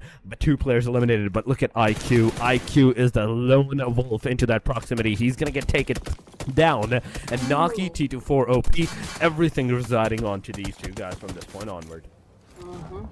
Hey, Pakistan and Indonesia definitely will have no choice but to respect and welcome this threat that is Nepal Blue. As you can see on the screen here, we've got Team Pakistan also having an exchange with Nepal Blue. We can see that it is Yante cooking up that nade here, just making it impossible for Team Pakistan to recover. It's just really adding up all of those pressure. Example getting into play, but unfortunately he gets stacked. We've got Noki on the screen here, still making it happen for Team Pakistan. It's an absolute war here between Nepal and Pakistan.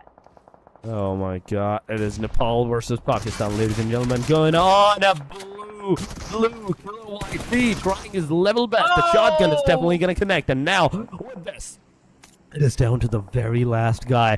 T24, ladies and gentlemen. Let's see what's going to happen from this point onward. Now, Team Pakistan is once again back to the very square one that they were trying to get out of. Oh, but killer YT? That was a killer spray, man. That was a killer spray right there. But Indonesia is going to make a third-party amendments right here. They're going to actually enter this vicinity. They're going to have those casualties, maybe against the Team Nepal Blue. They're aggressing, and if they've been out this bit of a chicken dinner, if they've been out even this fight, the differentiation between the points is going to be super intense that nobody's going to be able to like catch up to them from that point onwards. Then MJJKK is going to go forward. He's going to get a player completely annihilated. We have ZMJJKK giving that revive. It's a 1 versus 1, ladies and gentlemen. It is Delta into the front lines. It's all over. 8 elimination, and now the players are surviving. It is a top 5 and 8 elimination to the name of Indonesia, with surviving of 2 of their players. Man, they're back on top. They're, I believe, the first team out of the 16 in the leaderboard. Okay, 155 to 146. Okay, that is a confirmation that we need.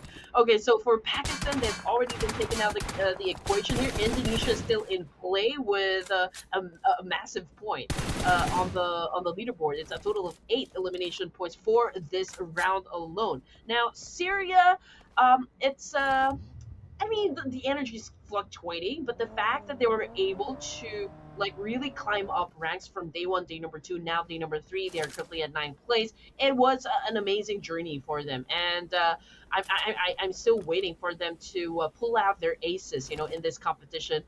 The moment that we step into the final 2 matches for today, that's going to be in Miramar. But now it's stage 5 with also 5 teams remaining here. We can see that Indonesia also suffered some losses. We've got Malak Beek and Razi out of the team.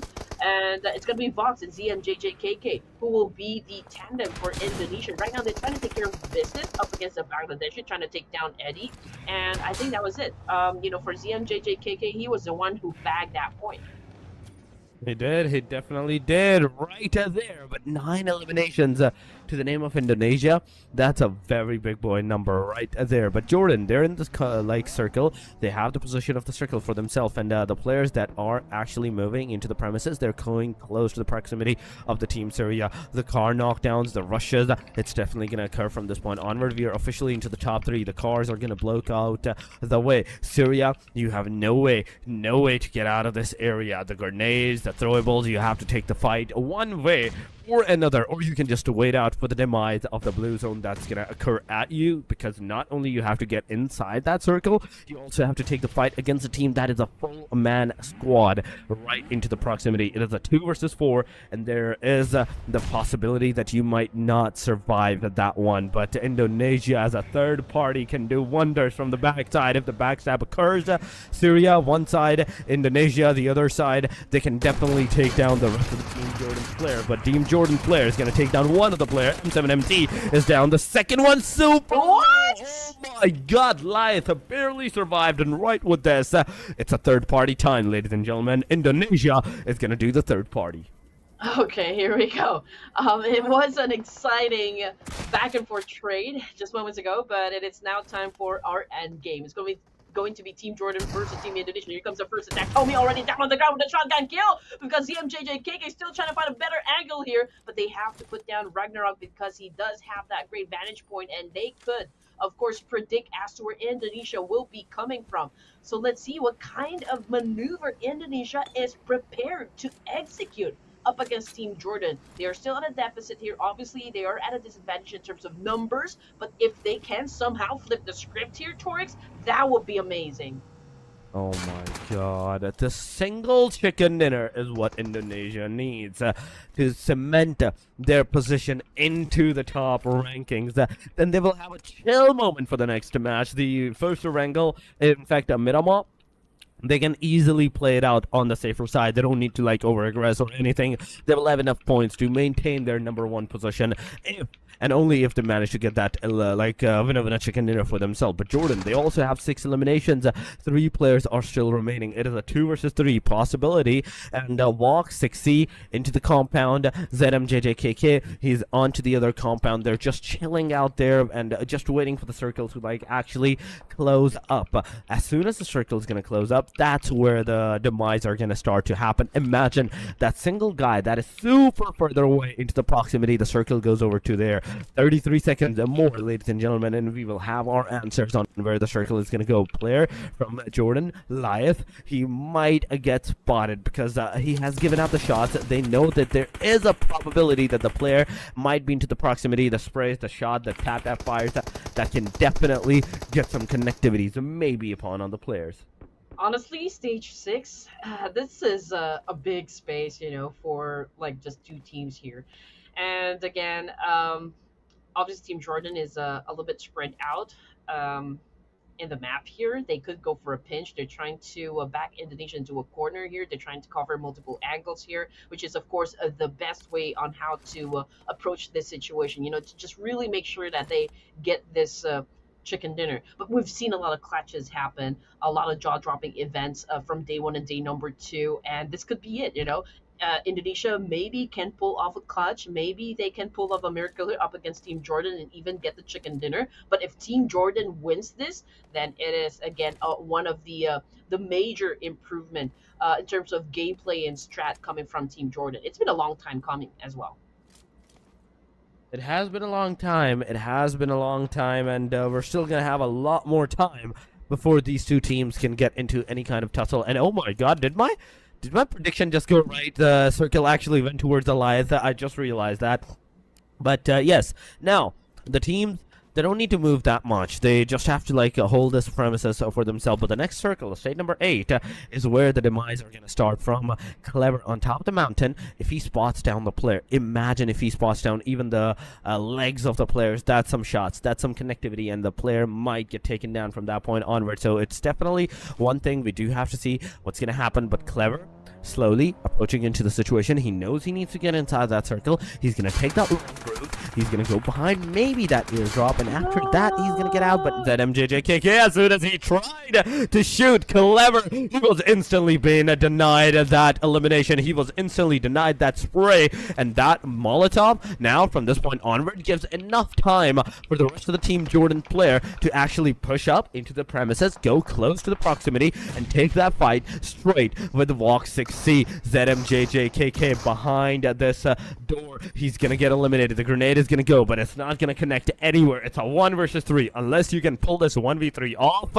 which is almost an impossible task right now. Oh my God, you are cooked for this match, Indonesia. You are still going to get a lot of points. 6 for the number 2, 10 for the place elimination that you have, and a total of 16 points. But will it be enough to hold you and yourself for the next match? But there we go. Vox managed to get 1 knockdown. Vox, let's see if he's going to be able to secure more elimination for himself. The Molotov, the throwables, all the utilities that could have been dumped on this guy, they have been used up. But there we go. Clever comes into play. Vox gets eliminated, and it's all over. 8 elimination for the Jordan, and they're going to have their winner with a chicken dinner. Oh my goodness.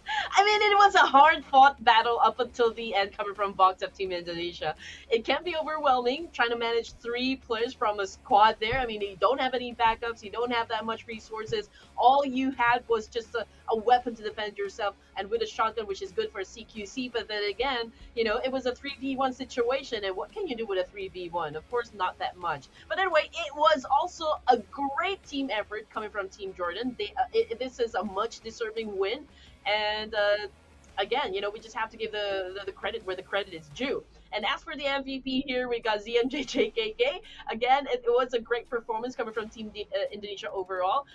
Putting up 6 elimination points. We've got 708 in damage output, or dealt rather. We've got 363 meters as his longest elimination distance. This guy always tries to prove himself by really setting up quite a streak in terms of his stats and the eliminations.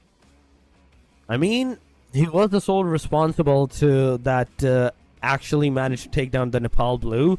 He was that guy that did that 1v3 into the area. But 59 elimination, ladies and gentlemen, into the match summary with a total of 63 knockouts, a total healing of 8,812. We have 147 throwables used, 2 airdrops, 13 headshots, 18 rescues, and the longest elimination distance that actually occurred in this Erangel is also close to the proximity of the last one. That was 363. I think last one was 368. This is 363. So we're going some meters on the downside. We're lowering some distance of the longest elimination, but nonetheless, the revives are there. Going into the match ranking, it is Jordan, 18 points, 16 for Indonesia, Bangladesh, 9 for Malaysia, 8 for Laos, Nepal Blue with the 7, Syria with the 6, Vietnam and Nepal White with the 4. Pakistan on this while only manages to secure 3 total points. Maldives with the 3 as well, 2 for Lebanon, Mongolia with 1, and alongside of Nepal Red with 1 point as well. Timor-Leste and Sri Lanka is not going to have any point. Yep, and again, Erangel delivered high-stakes drama here, and in the end, Jordan emerged victorious, securing that WWCD, and then in a tense head-to-head battle against Indonesia. My God, even if Indonesia actually got eliminated and they did not secure the chicken dinner, I mean, it was a massive double-digit score at the end of that match. And of course, meanwhile, Pakistan also suffered an early exit with only 2 elimination points just a while ago, but judging with the overall rankings here, they managed to reclaim this spot, and now they are holding on to their 168 total points, and Pakistan with 148. But just like what we've anticipated here, it's going to be a tug of war between these two countries. What I am looking forward to is the fact that we still have 2 more matches to go through this evening. If Nepal Blue can actually really dominate the final 2 Miramars, then perhaps there is a chance for them to even maybe get the second place here. I mean, for that, you have to be very consistent and very concise on whatever you're doing, and the amount of points that you have to secure for yourself into this particular vicinity, which already is impossible, judging from the fact on how the fights are actually happening. At no point in time you have the slightest of idea when the other team can over push you and eliminate you from that point onward. But ladies and gentlemen, we have the MVP ranking. Malak Bek once again reclaiming his throne onto the number 1 position. We have Firen at the very end from Malaysia, 20 elimination to his name as well, but the rest of the names are gonna go all the way to the team Pakistan. IQ, Falak, 2-4 OP, 25, 28, 23 eliminations, but Malak Bek, 31 elimination. This is what I was talking about. You just need a single elimination and you're going to be set for the number 1 position.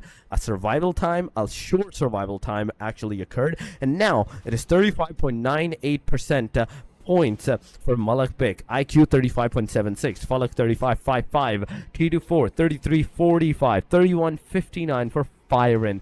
That's a really big dispersion after the top 3, but ladies and gentlemen, we are done with the 3 matches. Only the 2 more remains, and those are the Miramars.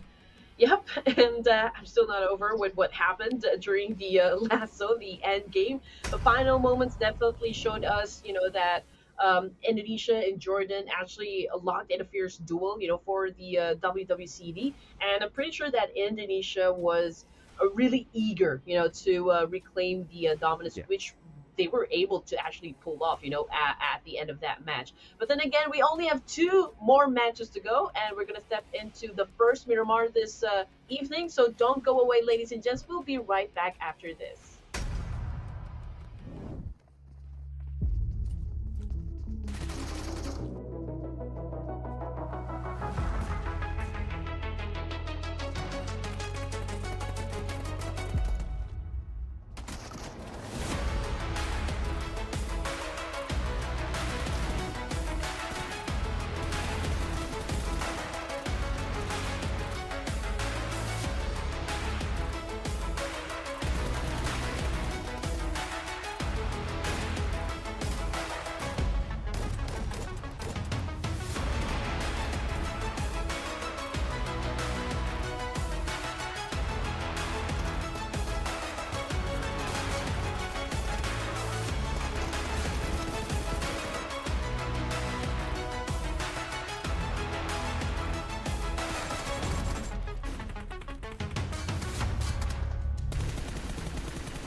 Ladies and gentlemen, Torix and Red Queen here, bringing you the action as we head into match number 4 in Miramar. You just know that this isn't just going to be another battleground, this is going to be a true test of endurance, precision, and of course, strategy. With the leaderboard shifting and only 2 matches left for today, the pressure is definitely sky high, and every team knows that this is their moment to make a move. This is the definite moment to make a move, and those two maps that are remaining, those two matches are remaining. Andy, we're missing the fact that they're all the Miramar matches. They're all the same maps, both of them. So even if one map do not go into the way of the teams, the second one may just go into their proximity, into their way. So we do have to see how well the players are going to be able to get that momentum done for themselves, or how the teams are gonna take that initiative fight for themselves. I'm really concerned about Team Indonesia. I'm really concerned about Team Pakistan at this point, because they are kind of getting into the tussle against each other, and even a single slightest mistake can shift the whole leaderboard against them. We have seen these teams capable of securing 16, 15, 18 elimination points, and on top of that, a winner chicken dinner, meaning that 20 points of a difference that is right now being secured for the teams. It's not that much. Oh, yeah, you're definitely right. But I feel like, yeah, Pakistan, they have been dethroned for day 2. Right after Sanhok moments ago, they were really pretty aggressive. They were determined. They were so eager, really, at getting Indonesia out of the top spot, and they were able to do that. But again, we were talking about the fact that one mistake, one slip up, could mean everything. And Indonesia was able to do a massive resurgence from the previous round. And I think at this point, they're really going to give it their all to really hold on to the top spot.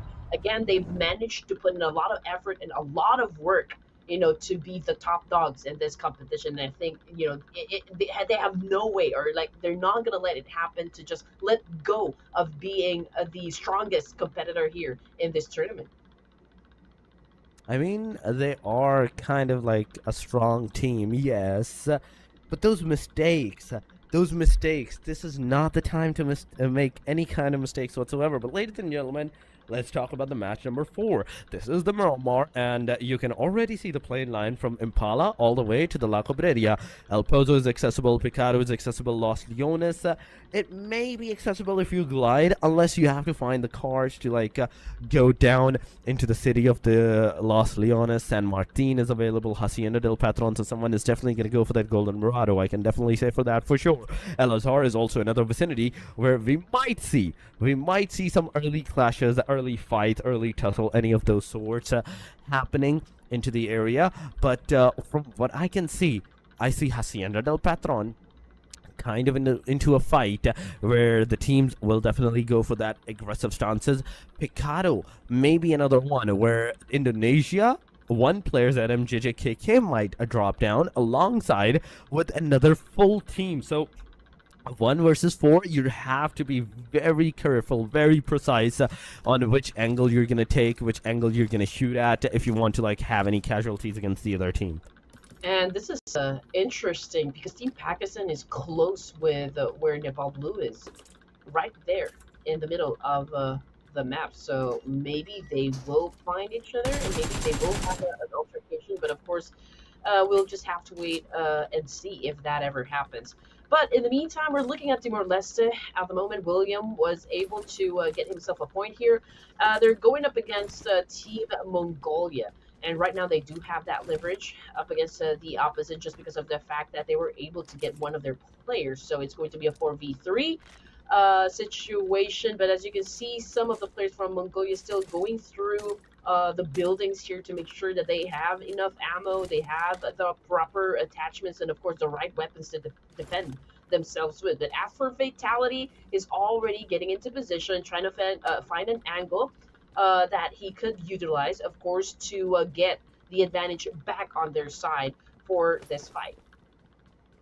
I mean, we do have to know how the fight is going to actually end it up, because even in Picado, the TLS versus Mongolia, Team Timor-Leste versus Mongolia. The fight ensued. The fight started with Mongolia having the disadvantage for them at the very early stage. But now, from this point onward, I think both of the teams have mutually decided to disengage from this fight and try to like kind of make a distance, maintain a distance between them. This is the second last match. You have to be very careful what you're gonna do. It's a matter of life and death. It's a matter of whether you're gonna be into the top 6 or not.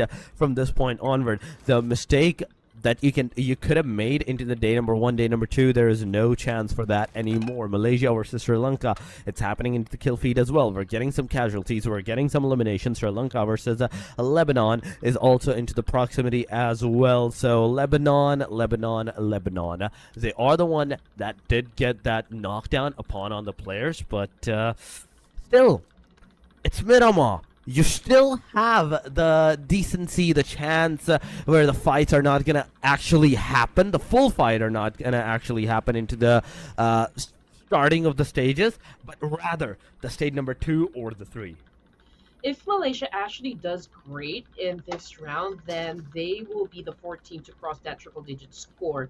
Right now, it's just Pakistan and Indonesia, and of course Nepal Blue that has a triple-digit on the leaderboard. But again, Malaysia is already at 99 points, and Nepal Red with 92. So it's they're already neck to neck here, battling for 4th place spot.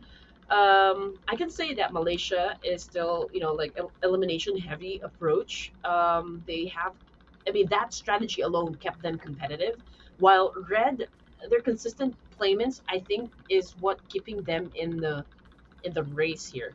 But in the meantime, let's see what's going to happen. Sri Lanka now goes in for the charge here. Unfortunately, Susti tripped a little, and Lexi capitalized on that one. And now we can see that Susti is facing the ground here. Legacy is pretty low in HP, and that was a nade coming from Sri Lanka. Jimmy went in for a revive wait from Lebanon, scooping up that nade, but waited too long for that one. Yeah, he kind of waited too long for that one, and that's on him at this point. Susti not only will get that revival, but Jimmy securing those 2 eliminations for himself. It's a great approach and a great start that the player has finally got for himself. But now, the rest of the 2 teams, the rest of these 2 teams, they're actually getting a third party from the backside. You can see into the minimap, we can see a purple name into the back vicinity, but we do have to see how that is going to happen, how that is going to affect all these players. Lebanon is here, easy into the front line. That we have Team SLX, Sri Lanka, Lebanon on the backside. There is another team. We do have to see how this 3-way deadlock is gonna happen. Okay, here we go. Easy. I do wonder if it's going to make it easy for the Sri Lankans, of course, to find him at this point. But then again, it is crucial for Lebanon just because of the fact that they're still at the bottom of the leaderboard, and now another teammate had just been picked up. But I guess this takes away the attention, from Lebanon and Sri Lanka now looking at a different direction, because there's a team I think on the church or at the church area here that could potentially knock them out. But then again, Lucifer, I don't think he's gonna let go of this last person coming from Lebanon, and let's see if it can actually pinpoint where he is exactly and get that point done. Oh my god.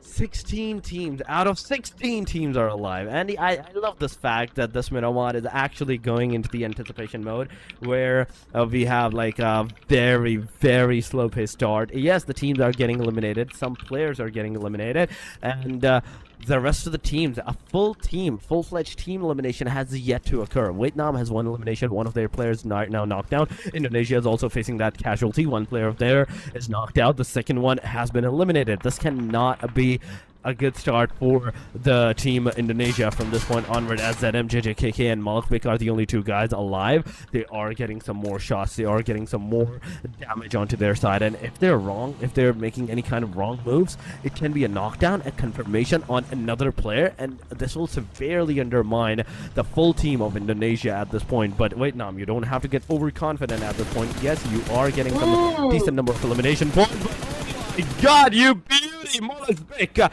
super low in that HP. Now, from this point onward, Vietnam has successfully almost destroyed the team Indonesia at this point. ZMJJKK is on his knees. The player has revved himself back to the 75% HP. Oh, But man. Lamborghini is being intercepted by a third party. Oh my god. IQ coming up, fighting with the Nepal white into the proximity. So it's not just one fight, it's different fight. Vietnam is here taking the fight against the team by Nepal white.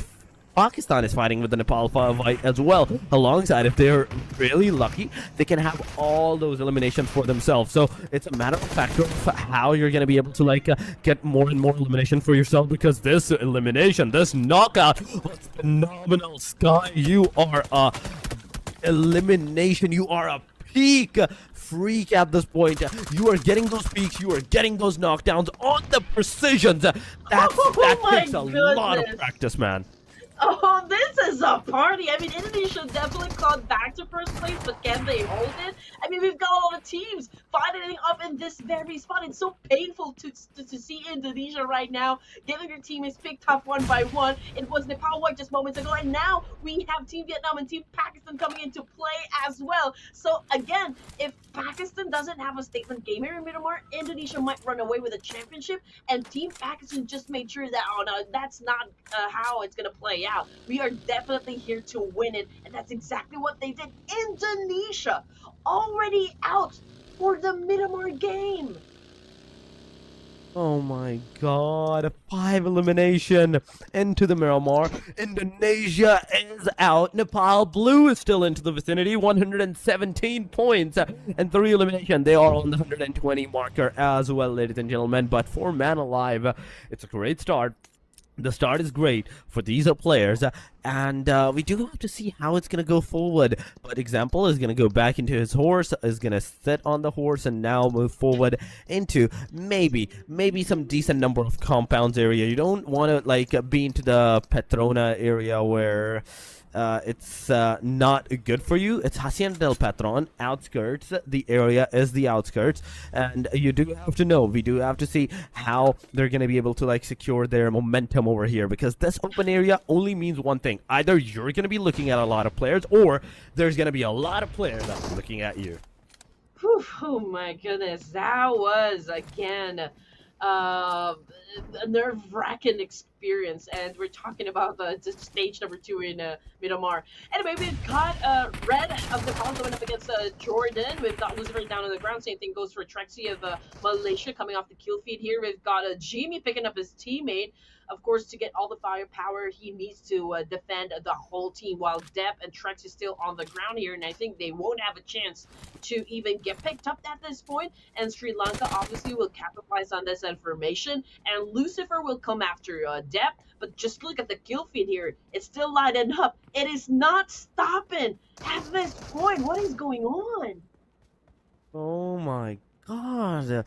This is so insane at this point. The teams, the way that everyone is getting into the fight. We were talking about, okay, the Miramar is super slow on the start, but now everyone is kill hungry. Everyone is elimination hungry. Timor-Leste William comes into the play, takes down Mongolia, and right with this, the 4 elimination are for these guys without even a single casualty. Champ will also be getting that revival, but I'm not sure why Champ was not been taken up before that. Okay, Abu is here, get that Champ, and all the 4 players are going to be back on the 75% HP. The only 2 teams, Timor-Leste and Maldives, are the names that are right now outside of the play zone, outside of the circle, taking that blue damage. But in the circle, Lebanon, Team Sri Lanka on the backside, the 3rd team, they are still here. They are still into the same area that we saw them at the very start of the game. And come on, man, come on. It is I think it is from the Team Malaysia side. That is the backlines of Team Lebanon and Sri Lanka. Yes, Kenny is there into the backlines. Easy has been spotted. The DBS is not going to get any kind of connection. The player needs to be very careful on whatever he's going to do. The DBS is going to get one connection. The second one does not come into the way. Lebanon gets eliminated. Now Sri Lanka with the upper hand with the 1v3 that Jimmy has done so far, with the 4 total elimination. Now they're down to the 3 players. Malaysia at this point, I do believe so. They have a really good chance. If they had the throwables, they could have utilized that right here. Well, all Jimmy had was the element of surprise, so it's really hard to go up against three members of a squad here. I mean, you're all alone, so a win could definitely be hard to pull off. So we do understand, Jimmy. Don't worry about it. 11 teams remaining here, ladies and gents, and we're looking at Kenny, also the last surviving member coming from Miramar, and we did talk about this moments ago. That if Miramar does good in this particular round, then they could be the fourth team to actually cross the triple-digit score. But unfortunately, we're down to just their last member. So perhaps the best thing to do right now is just not make his presence felt. Hold his breath and not really make any movements whatsoever to not compromise this location.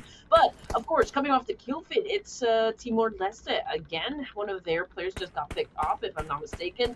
And on the screen, we've got Domain of Nepal. They are here at Cruz del Valle. They're watching out for any teams that might head towards their direction. But I feel like, yeah, they're pretty close with Sri Lanka. They're pretty close with Bangladesh as well. But I don't think they're going to be leaving that compound, especially with the fact that, they don't want to risk any more members in the team since they're down to just two. Oh my god, they're down to just two. Bangladesh is down to the very last guy on top of that. Laos is pushing up to more Leicesters in the front line. The grenades are going to go up. The sprays will get a connectivity. Team Pakistan, they're in the circle. Talking about the Laos and the other teams, they are into the circle as well. The fight can definitely ensue over towards that direction, but Laos, they managed to secure 2 more eliminations for themselves, a total of 4 elimination. Beautifully done. Susti is knocked out so far, so something needs to be done by those players as well. And Malaysia has been eliminated in the Cruz del Valley at this area. Laos, 4 elimination, 3 men standing, going forward. They have another team, Nepal Blue, into the close proximity. Example also on his horse, just chilling out there into this barren lands with the horse. He is actually a cowboy. He's being a cowboy in this land, but will he shoot? Will he shoot quickly upon his enemies? This is the question. But KYT close to the team Laos. The fight can ensue. The fight can occur, but none of these two teams kind of want to take the fight into this long of a range spray, where they know that even if the player gets a knockdown, it will be an easier revival for the players. You cannot hope to get that confirmation upon on the team. KYT is kind of scared as well because his team is kind of further away from him, and if he gets knocked out, it's on him. It's on him at this point. Nobody's gonna come to rescue this guy outside of the blue zone, outside of the safe zone, to get that revival done and make a full squad once again. But 6 elimination is good for the team Nepal Blue as well. They're kind of doing a great job cementing themselves into the top 3 position, and slowly and steadily they are trying their level best to approach the number 2, number 1 position maybe. But for that, you have to take 2 consecutive chicken dinner, this one and the next one as well. Nepal Blue is definitely ahead. They already have 6 elimination points for this round.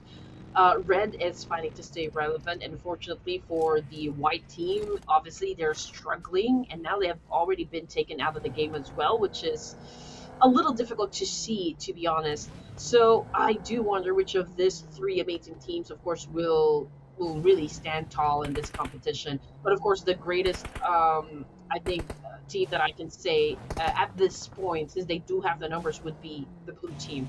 And I think we failed to mention the fact that Team Jordan, it was such a disruptor for this tournament. They're also one of the teams that really crawled their way from the bottom to the upper half section. I mean, they just took down Indonesia for WWCD a while ago, and they're really fighting hard to get into the top 6 here. I wish, that they can manage to hold on, because, well, there you go. Okay, they just got eliminated with 2 points, so let's see if they can do a better round in the final match later on. I mean, that's the thing. You have to be very careful on how you're going to play it out, because all these teams that have been eliminated, they don't have this match of a chance for themselves. They will only have the next match, in fact, as their final hope to secure some positions, maybe break some of the momentum for the teams, and secure some of the momentum for themselves at that point. But talking about the Team Pakistan so far, 4 players, and Falak is kind of getting some damage, and I'm not sure why this guy is super further away, always further away from his team. I'm not sure what is going on with this player, but he needs to regroup. He needs to regroup fast. But Nepal Red Rex managed to take down a player. It's an instant confirmation. That's the 6th elimination that even the team Nepal Red is going to have for themselves from this point onward. Domain is kind of closer into the proximity of the team Syria. There is the Sri Lanka into the proximity as well, outside of the Erangel Valley, the valley area. But look at Susti. Susti's super further away from the team and close to the proximity of 3, not 1, not 2, but 3 of the players of the Syria. Well, Pakistan was really dominant early on, but now they're in second place. So is the pressure finally getting into them? But the fact that Indonesia has already been taken out of the game here, I think they do have the best chance again to score big for this round. Obviously, they need a huge game here in Miramar. If they fall short again, then Indonesia definitely might just walk away with the trophy. So again, Pakistan isn't just playing for the title. I feel like they're really fighting to reclaim, the regional dominance in the competitive scene. So let's see. Falak right now is getting some hits. I think that was coming Laos. from Laos. Wasn't that from Rex? Okay, maybe from Laos. No, Yeah. that was on the right side. I think that was on the right side where Team Laos is situated at. They were the one getting those shots. Falak did receive some. But now, they're not going to look at Laos. They're actually going to look at their opponent. I think it is Nepal Red into the proximity that they are trying to look at. But Syria, they have spotted down the Sri Lankan's player. The shot will definitely ensue up upon these players as well. But will it connect? Will it connect? Will it get a knockdown? The answer is no. Sustain, meanwhile, gets a knockdown. Yes, that is for sure. And with 5 elimination to the name of Sri Lanka, I would say this is the right moment for the Syria to, even if they want to take this fight for themselves, they have to push. They have to push on Sri Lanka from this point onward. Use all the utils, all the throwables that you have against this team. Throw with your hard content, get those eliminations and the victory for yourself, at least in this match. Syria, so far, it is 1 elimination. They're still above Team Sri Lanka on the hashtag number 9 that they are, but they're still super further away from securing that number 6 position. If they're still eliminated here, there is no hope whatsoever of securing that top 6 position in the next match as well. And this has been a fast-paced match here in Miramar. The fact that we are already at stage 5 and we're only looking at 16 remaining, and that was a great, sequence that we've seen so far. But anyway, Sri Lanka is running out of space here, and Ali obviously is just making sure that they apply a lot of pressure onto the side of Sri Lanka to get that victory up against this team. But hey, they're still trying to dance it up, and Ali was able to take in some damage, but at the end of that clash, it was him that emerged victorious. And now Sri Lanka out of the way, eliminated by, of course, Syria. Now they do have 4 elimination points under their belt, which puts us with 5 teams remaining on the screen. Now Syria going in for a reposition here. They're taking in some damage as well, coming off from a spray somewhere. But the thing is, they have quite a great chance here of getting making it to the end game. But judging by the situation, obviously Team Pakistan is spread out, so they're going for the zone control here, even up against Nepal Blue. They definitely are trying. At least they're trying. I have to give it to them that they are trying to secure some decent number of points for themselves. Team Pakistan, I'm not sure why Falak is again super further away from the team. It's always this one player from the Pakistan gets knocked out and the chain reaction starts, and even right now they are still not fixing that up. Last match it happened, Falak was super further away from the team, and right now he's looting the airdrop. Wait a second, wait a minute. Okay, there was some strategies over here. He was outside for a reason. He got that level 3 arsenal for himself. I don't know if he's managed to get that gun for himself, the P90, the MG3, any of those other guns, the QBZ as well. And if he does, FAMAS, in fact, not the QBZ, FAMAS, if you manage to get those guns, okay, the close range will definitely be deadly for the team Pakistan at this point. But Syria, so far, it is one team that is outside of the circle. The rest of them, they have entered. Now, as Syria will be trying to move their position inside the circle, they will be forced with the fire against the team Nepal Blue. And Nepal Blue, we know for a fact that they're just waiting for this opportunity as well, that, okay, Syria, let Syria come out. We're going to take those casualties. We're going to have as much points, as much eliminations as we can possibly secure.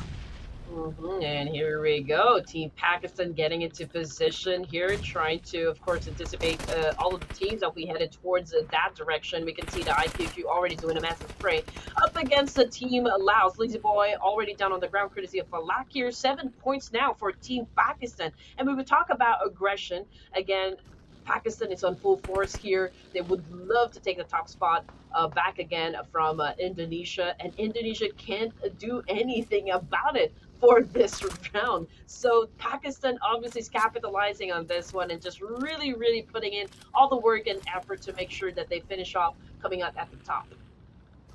I mean, they still know that there are still 9 more players aside from them alive into the game. But Falak, oh my god, this is a wrong move. Come on, do not do this. Do not get knocked out here, because if you do, the chain reaction might just start. But IQ, he's trying his level best to take some shots upon on the Laos, the last guy. Falak car was actually been turned into the right direction. That, okay, Falak, not over there, come over here at this point. But Falak is still gonna stay into this area. He's still gonna try to find out the players. I'm not sure why at this point, at this small of a circle, they should be focusing on fighting together rather than a solo fights at this point, because those solo fights are going to be detrimental for you guys. If you get knocked down, it's a confirmation. It will not be into your favor. But the only team that have the compounds for themselves is the team Pakistan at this point. I see no compounds, only the rocks, only the ridges, only the mountains for the players. But Falak going outside of the blue zone, taking some damage, going back in. The circle is going to shift once again. And now Falak is going to go back to the team and maybe hold all the premises out of the equation. But IQ is going back. He's trying to rotate out from a backside area into the circle once again, maybe having a decent position for himself into the proximity. Nepal Blue, they're also taking a look at the team Syria at this point. But the team Syria, they're still chilling. They're staying at the very corner. They know how to play this game. They know what's at stake from this point onward, and they don't want to make sure that even if they can't get any elimination points, they can secure as much positioning as possible. Yep, but I think, Team Pakistan already set down south of the zone. Now, Nepal Blues still need to take care of business here. Yes, they are. They do have the last chance here to get into the endgame, just because they still have to go through Syria. But then again, they also have the chance to win 2 points here. So let's see if they can be successful at eliminating Team Syria at this point, and perhaps they could face off again with Team Pakistan. 6 elimination points is a solid number right there, especially they're now at stage 7. They've already accumulated placement points, so that is a strong performance, a valiant effort coming from Nepal Blue. Now we've got XMPL riding his horse once again, headed towards another location here to help the rest of the team to check out what is going on coming from the south side, which is then patrolled by Pakistan. It is patrolled by Pakistan so far, and they're not letting anyone into the proximity. But oh my god, example, you beast. What was that? The player was in the air. He managed to secure a single headshot on him. Luckily enough for the player, he's still alive. He is still remaining into the game, but the circle is closing on. 25 seconds, ladies and gentlemen. 25 more seconds, and we will have another stage. The stage number 8 will occur. The damage will intensify even more, but IQQ, not a good move, not a decent move. Do not go forward. Do not move forward into this proximity unless you have the DBS, and you can make sure that you can get those connections upon with the DBS as well. IQ, in this meanwhile, he's gonna go once again close to the proximity. He's gonna see the 4 players. He's gonna move back up once again. He's gonna round up the circle of this hill, try to find out the exact location of the teams. He's trying to make sure that the players are getting I think confused at this point with all this car like mocking up into the area, coming around, stopping, going forward, once again going back. So it's down to the top 3. It is Pakistan, it is Nepal Blue, and it is Syria. The grenades are coming up. Falik is going to have that first knockout on the Giante side. The grenade is once again going to go. Example is low. Another grenade comes into the play. Example gets taken down. Delta is in the car.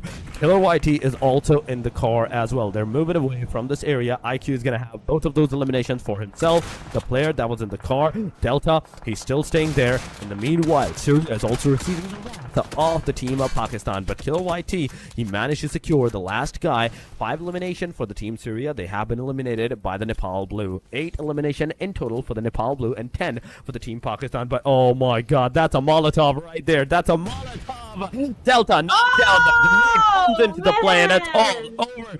12 elimination, ladies and gentlemen. 12 elimination for the team Pakistan, getting that winner chicken dinner. 22 points. The difference between the points is once again go between Indonesia and the team Pakistan. Pakistan securing once again the #1 position. Whoa, whoa, whoa, whoa. I was about to say, okay, let the carnage begin. But you know what? Judging by how it all worked out, again, it was a bit of trouble onto the side of Blue just because of the fact that they still needed to take care of business with Syria, right? So they're going to risk losing some members. They're going to risk taking a lot of hits, taking a lot of damage. And all Pakistan needed to do was just really be patient. They were down south. They were really patrolling the area, making sure that there will be no teams or like no player that will come up from behind to try to outsmart them. But they did not waste any time. They did not even let Nepal Blue lick their wounds. They just set in and threw that nade, sealing the deal and getting the chicken dinner for Miramar match. Even though the winner chicken dinner for the team Pakistan, but still, the MVP is going to go all the way to the Nepal Blue. Rex, 4 elimination, 725 damage, 318 is the longest elimination distance, 123 damage taken, 33 done, 57.14 contribution percentage. This guy had the lowest healing done whatsoever after the one that we saw. I think it was the second match, the first Erangel, with just a 16 healing on one of the guys. So that was something. That was definitely something. But once again, it is the similar performance, 123 damage and 23 of the healing. Then we have the overall stats over here for the Rex, how many headshots he managed to secure throughout the game. It is 5.88%, 29% on the body, and 64.71% on the legs. Pakistan strikes back. Okay, I think that's the way we should put it, for their dominant victory here in Miramar. All I can say is that really Pakistan has reclaimed their momentum, securing a WWCD with the 12 elimination points on the board. And as you can see on the screen here, man, throwables use 133. Again, for me, it's pretty low. But then again, if this is the kind of formula that works for every team that we have in this game, then so be it, right? I mean, airdrops loaded, I do understand it's so much risk to try and level up your gears coming from a crate that falls down from the sky, from the PUBG gods. And as for the longest elimination distance, it is a total of 389 meters. For Miramar, I guess this is an okay number to see on the summary. But getting back into the kind of performance that we've seen earlier in the match, it was really a high stakes battle against Nepal Blue after their early exit in Erangel a while ago. This was the statement game that they needed, for the side of Team Pakistan, proving that they are still in the fight for the championship. Now, what I want to see for the final round, well, total rampage coming from the top 3 teams. Wait a second, it's 10 elimination? I thought it was 12 elimination that they managed to get. Meaning they're on the equal terms. Just the chicken dinner is the difference, which is making the team Pakistan still stand out into the #1 position. But Nepal Blue, 14 points. A very amazing game for these guys as well. Syria has 10. We have Nepal Red with the 10 as well. Laos with the 9. Sri Lanka with the 7. Timor-Leste with the 4 alongside of Nepal White. Then we have Jordan, Vietnam with 3 points for themselves. Malaysia, Lebanon with 2. Maldives with just the 1. And Bangladesh, Mongolia, and Indonesia. Indonesia not securing a single point. It's going to be a very hard hitting factor for their team, because now it's the final match coming up. Hmm. Well, obviously, Nepal Blue put up a strong resistance, securing eliminations and making their presence felt despite falling short in the final battle. Their ability, I can say, to consistently perform keeps them well within the top five contention, setting them up for a high stakes final match. And as for Pakistan's second chicken dinner here, man, they played Miramar to perfection. They were able to balance. Aggressive engagements with calculated positioning. So their ability to control key areas, capitalize on eliminations, and secure the final fight against Nepal Blue prove that they are still a dominant force. Now, the ultimate decider. This final match will then say just who will be crowned kings for the Asia Showdown 2025, brought to you by the Esports Association of Nepal. Are you guys ready? Are we all ready? We do have to know. Let us know down into the comment section, ladies and gentlemen. Make sure you do spam your favorite team as well. Whether you can spam the team, whether you can spam the region, it's all up to you. It's all up to you. But yes, the final moment, the final momentum, the final push that all these teams need to get their hands onto that trophy, to be crowned as the champions, begins right now. Team Blue, they're on the competition. Team Pakistan, they're on the competition. And we have, last but not the least, Team Indonesia also into the competition as well. So it's super intense, and we don't know who is going to be the crown champion. It is just a single match that's going to determine that. But circle the plane line, it's here. Torea Humada is the plane line starting, and it's going all the way down to the Partona area of the map. Oh my goodness. La Cobreria, easily accessible. El Pozo, I don't think so. It's going to be accessible unless you have some cards. Hacienda, San Martin, Picado, all those major drop locations where we do usually see the teams take the fight, early fights. It's accessible right now, Andy. And again, with Pakistan's victory moments ago, the battle for the title is still wide open. Indonesia is still in the race. Nepal Blue isn't backing down. And of course, Pakistan just sent a statement to the entire lobby here. One match left, one final chance. Who will rise and who will fall where? That's what we're about to find out, ladies and gents, as the teams try to prepare themselves, getting into their favorite hot drops. And it looks like some of the teams might get into a collision here just because of how close they are to one another. I don't think we're going to see any alterations here when it comes to their gameplay. It's going to be a full out battle here right off the bat.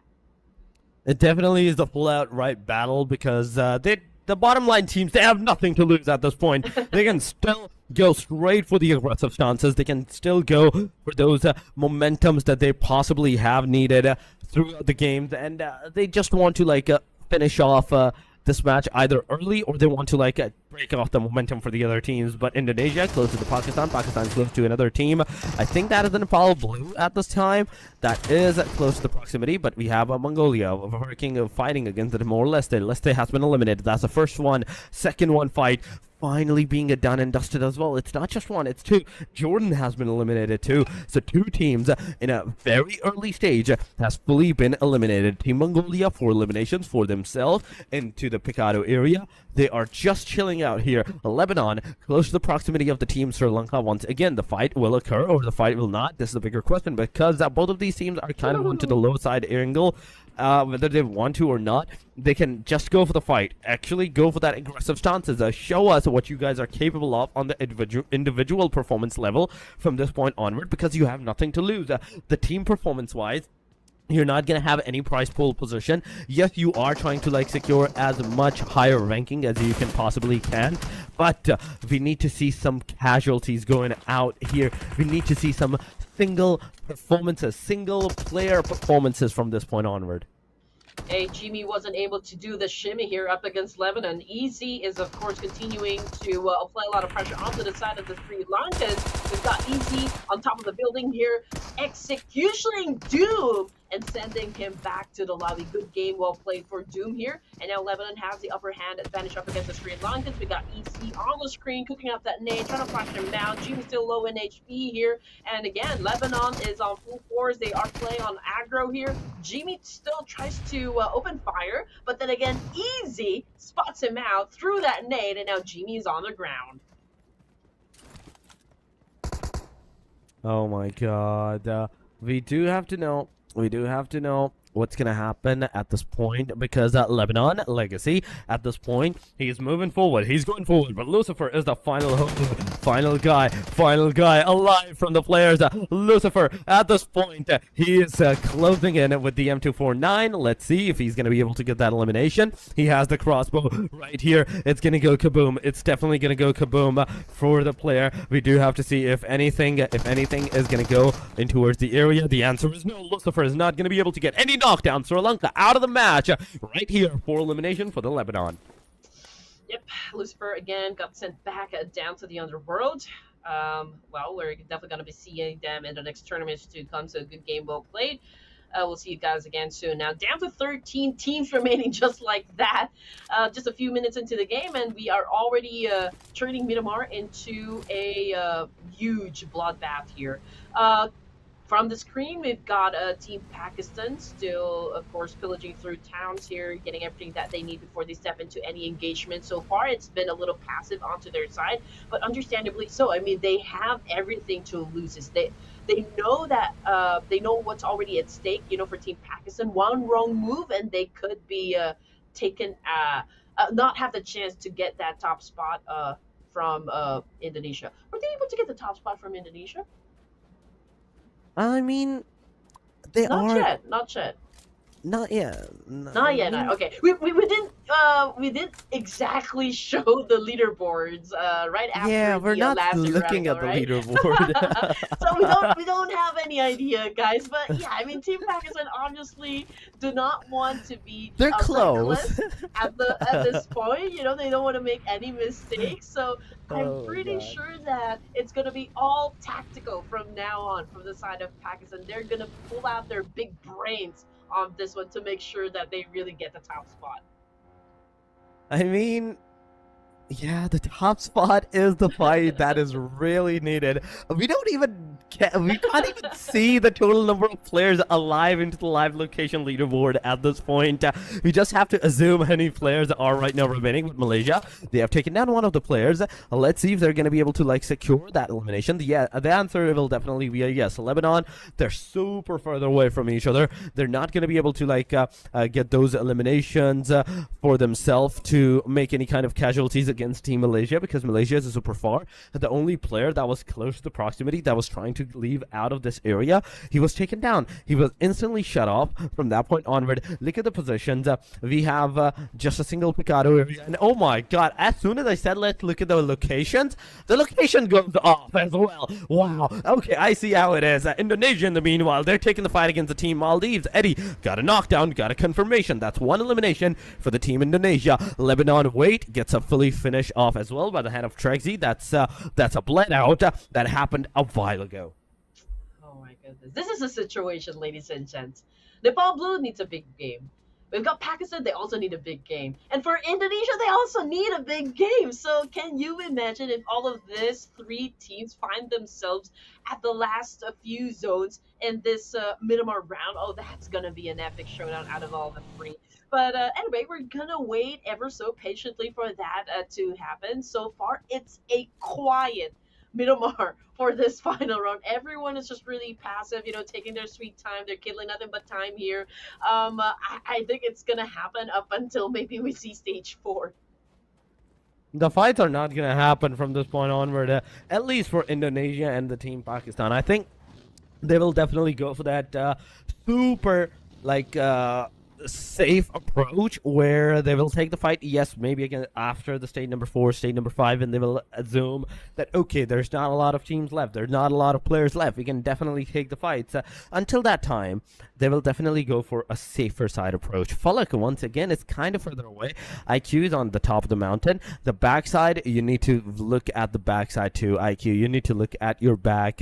And in the meanwhile, Indonesia, ZMJJKK has been taken down. Oh my god, that's a one-player knockdown. Will it be a confirmation? This is the question. The second one goes down as well. No!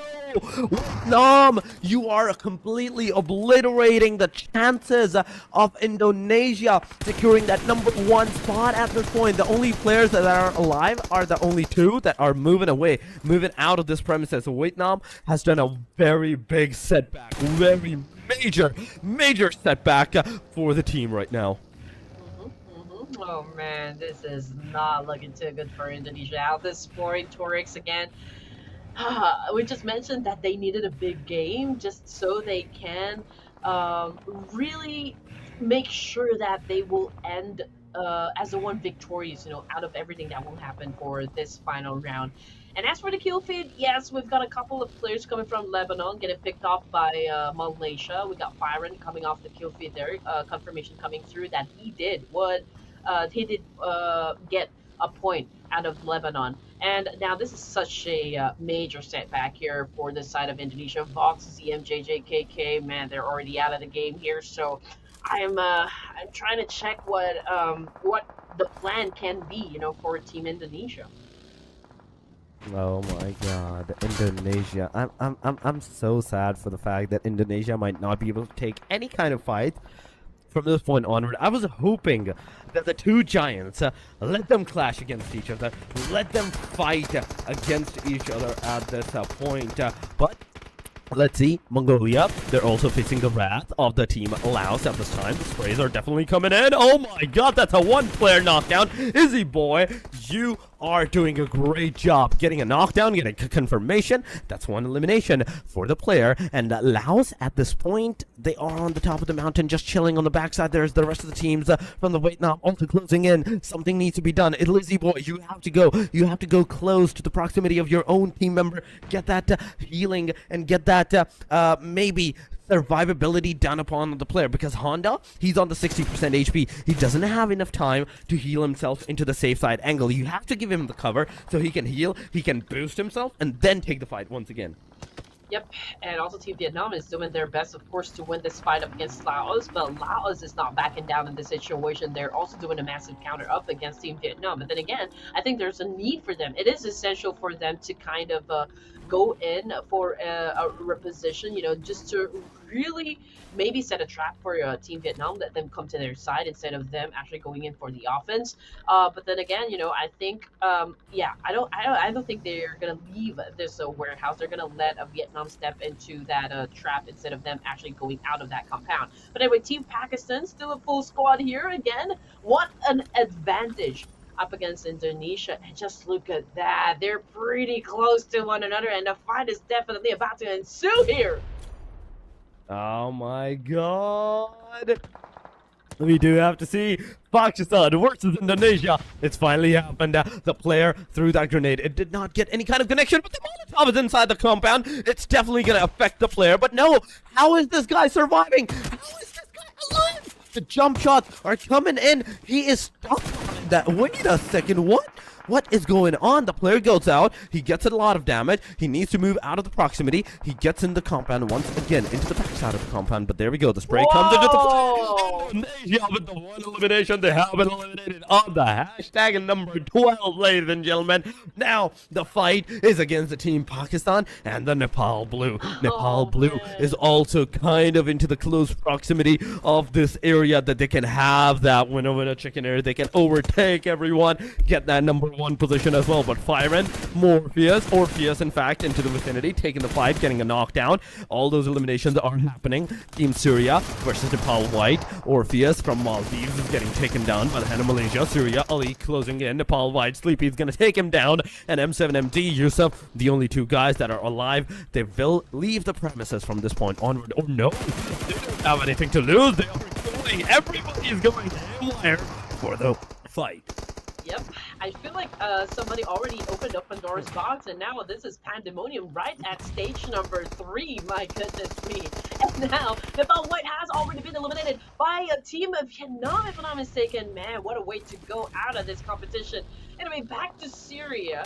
Down to their last member. The fight is not over just yet up against Team Vietnam, but I think he needs to vacate this area because he doesn't want to get in sandwiched between two fighting teams here. So I guess this is a good call. But then again, I feel like Nepal Red is smelling blood. I think they're definitely going to hunt him down. As for Battleground and the rest of Team Vietnam, okay, they're trying to do a reset here because they're preparing for a fight up against Nepal Red. Oh my god.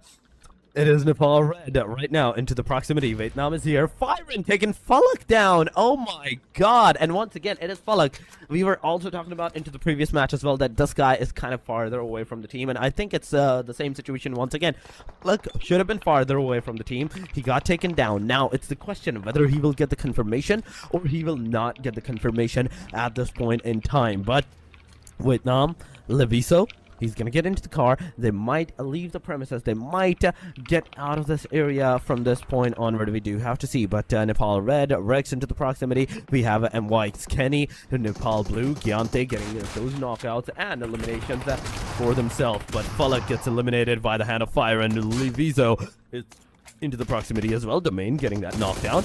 The second guy from the team, in fact, Vietnam is also going to be eliminated. And there we have it, ladies and gentlemen. 3 elimination for Nepal Red. But Blue is fighting against Team Pakistan. We have to go. And we do have to see how the Team Pakistan is actually holding up towards that area. Because Falak this time around was the guy that was eliminated. Was knocked out, finished off at that point. But Falak, he's going to be finished off by the Blue Zone. The rest of the teams are still going to survive and still be into the safe side area. I kind of want to see Nepal Blue. I kind of want to see Team Pakistan at this point because they were at the top of the chart.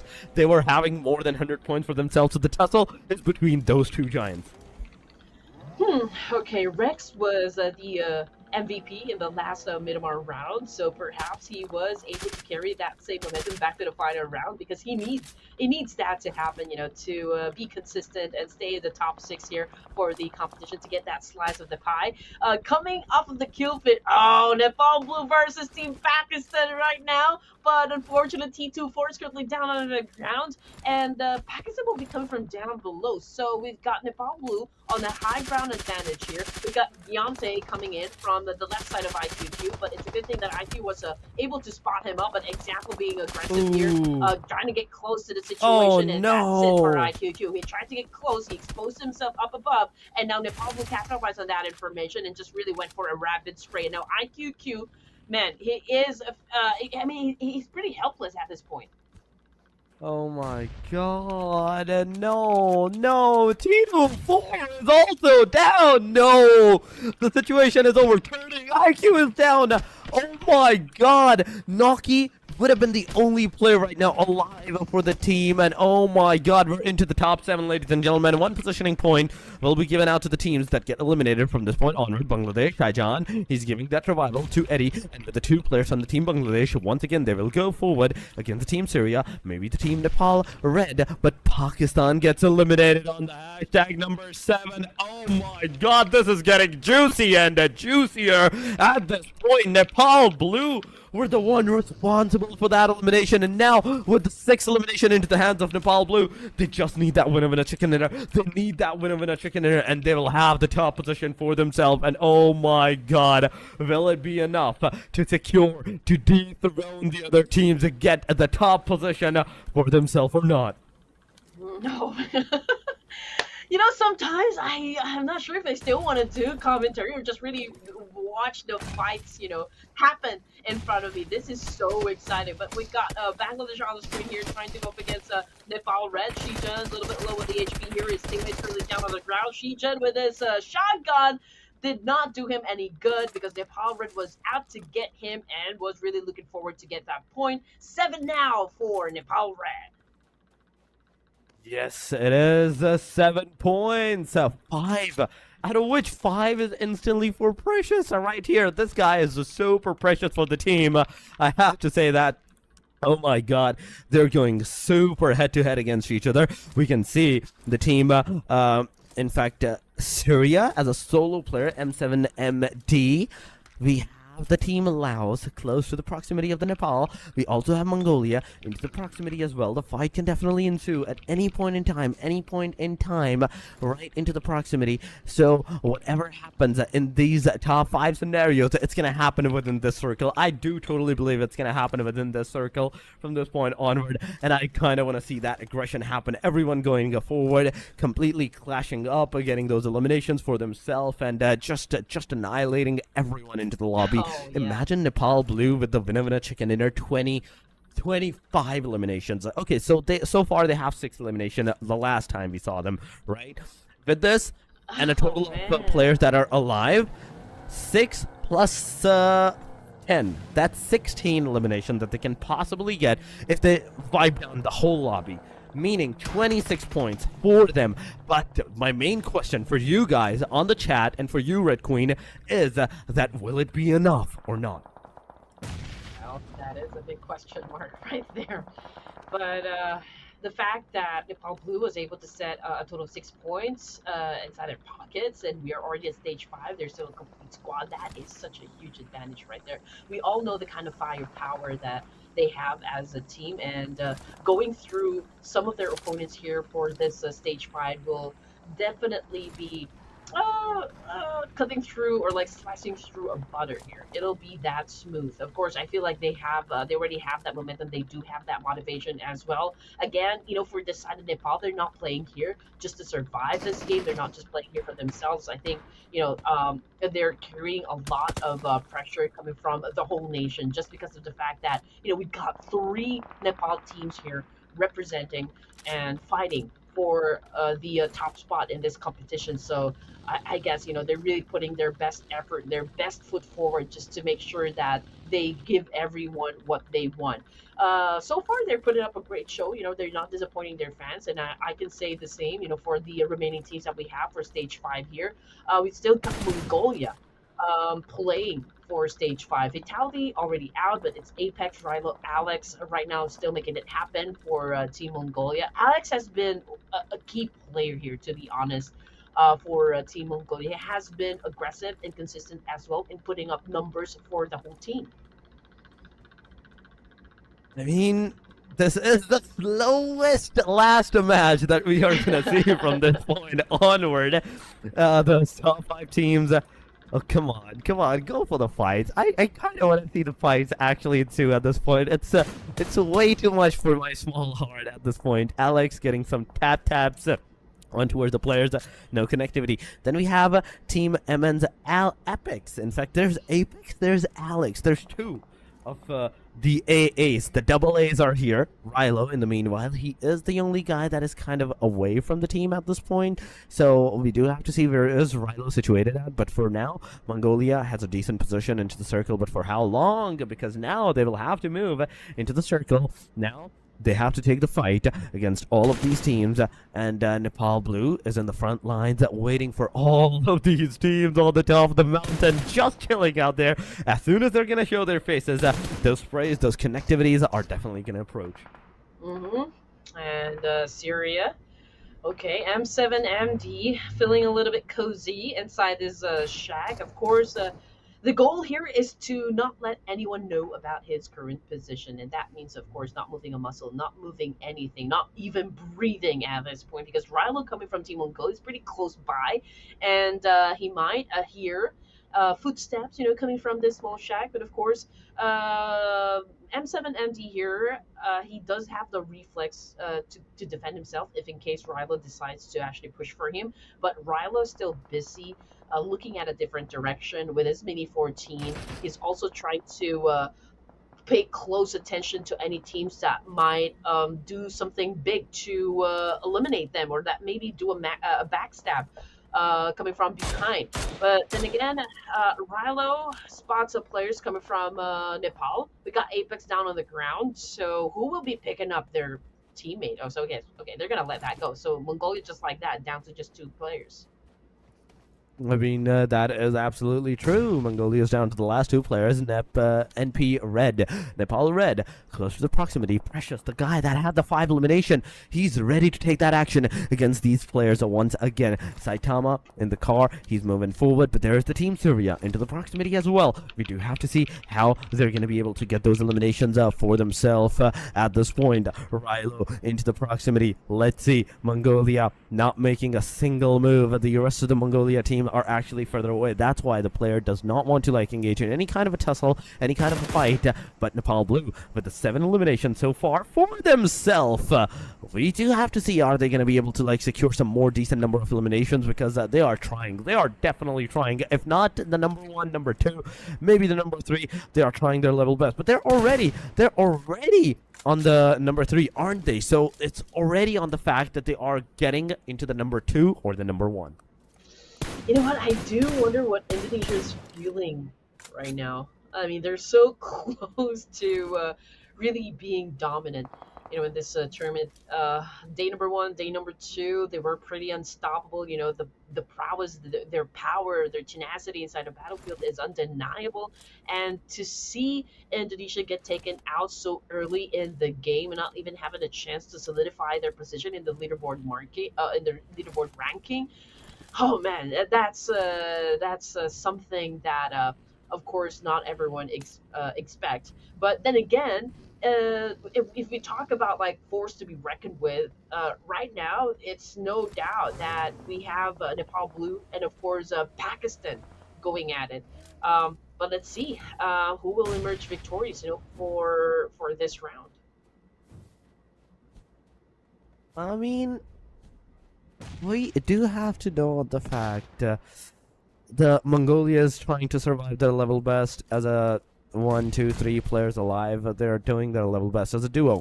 Precious and the team Nepal Red. They're also doing the same thing, getting as many eliminations as they possibly can.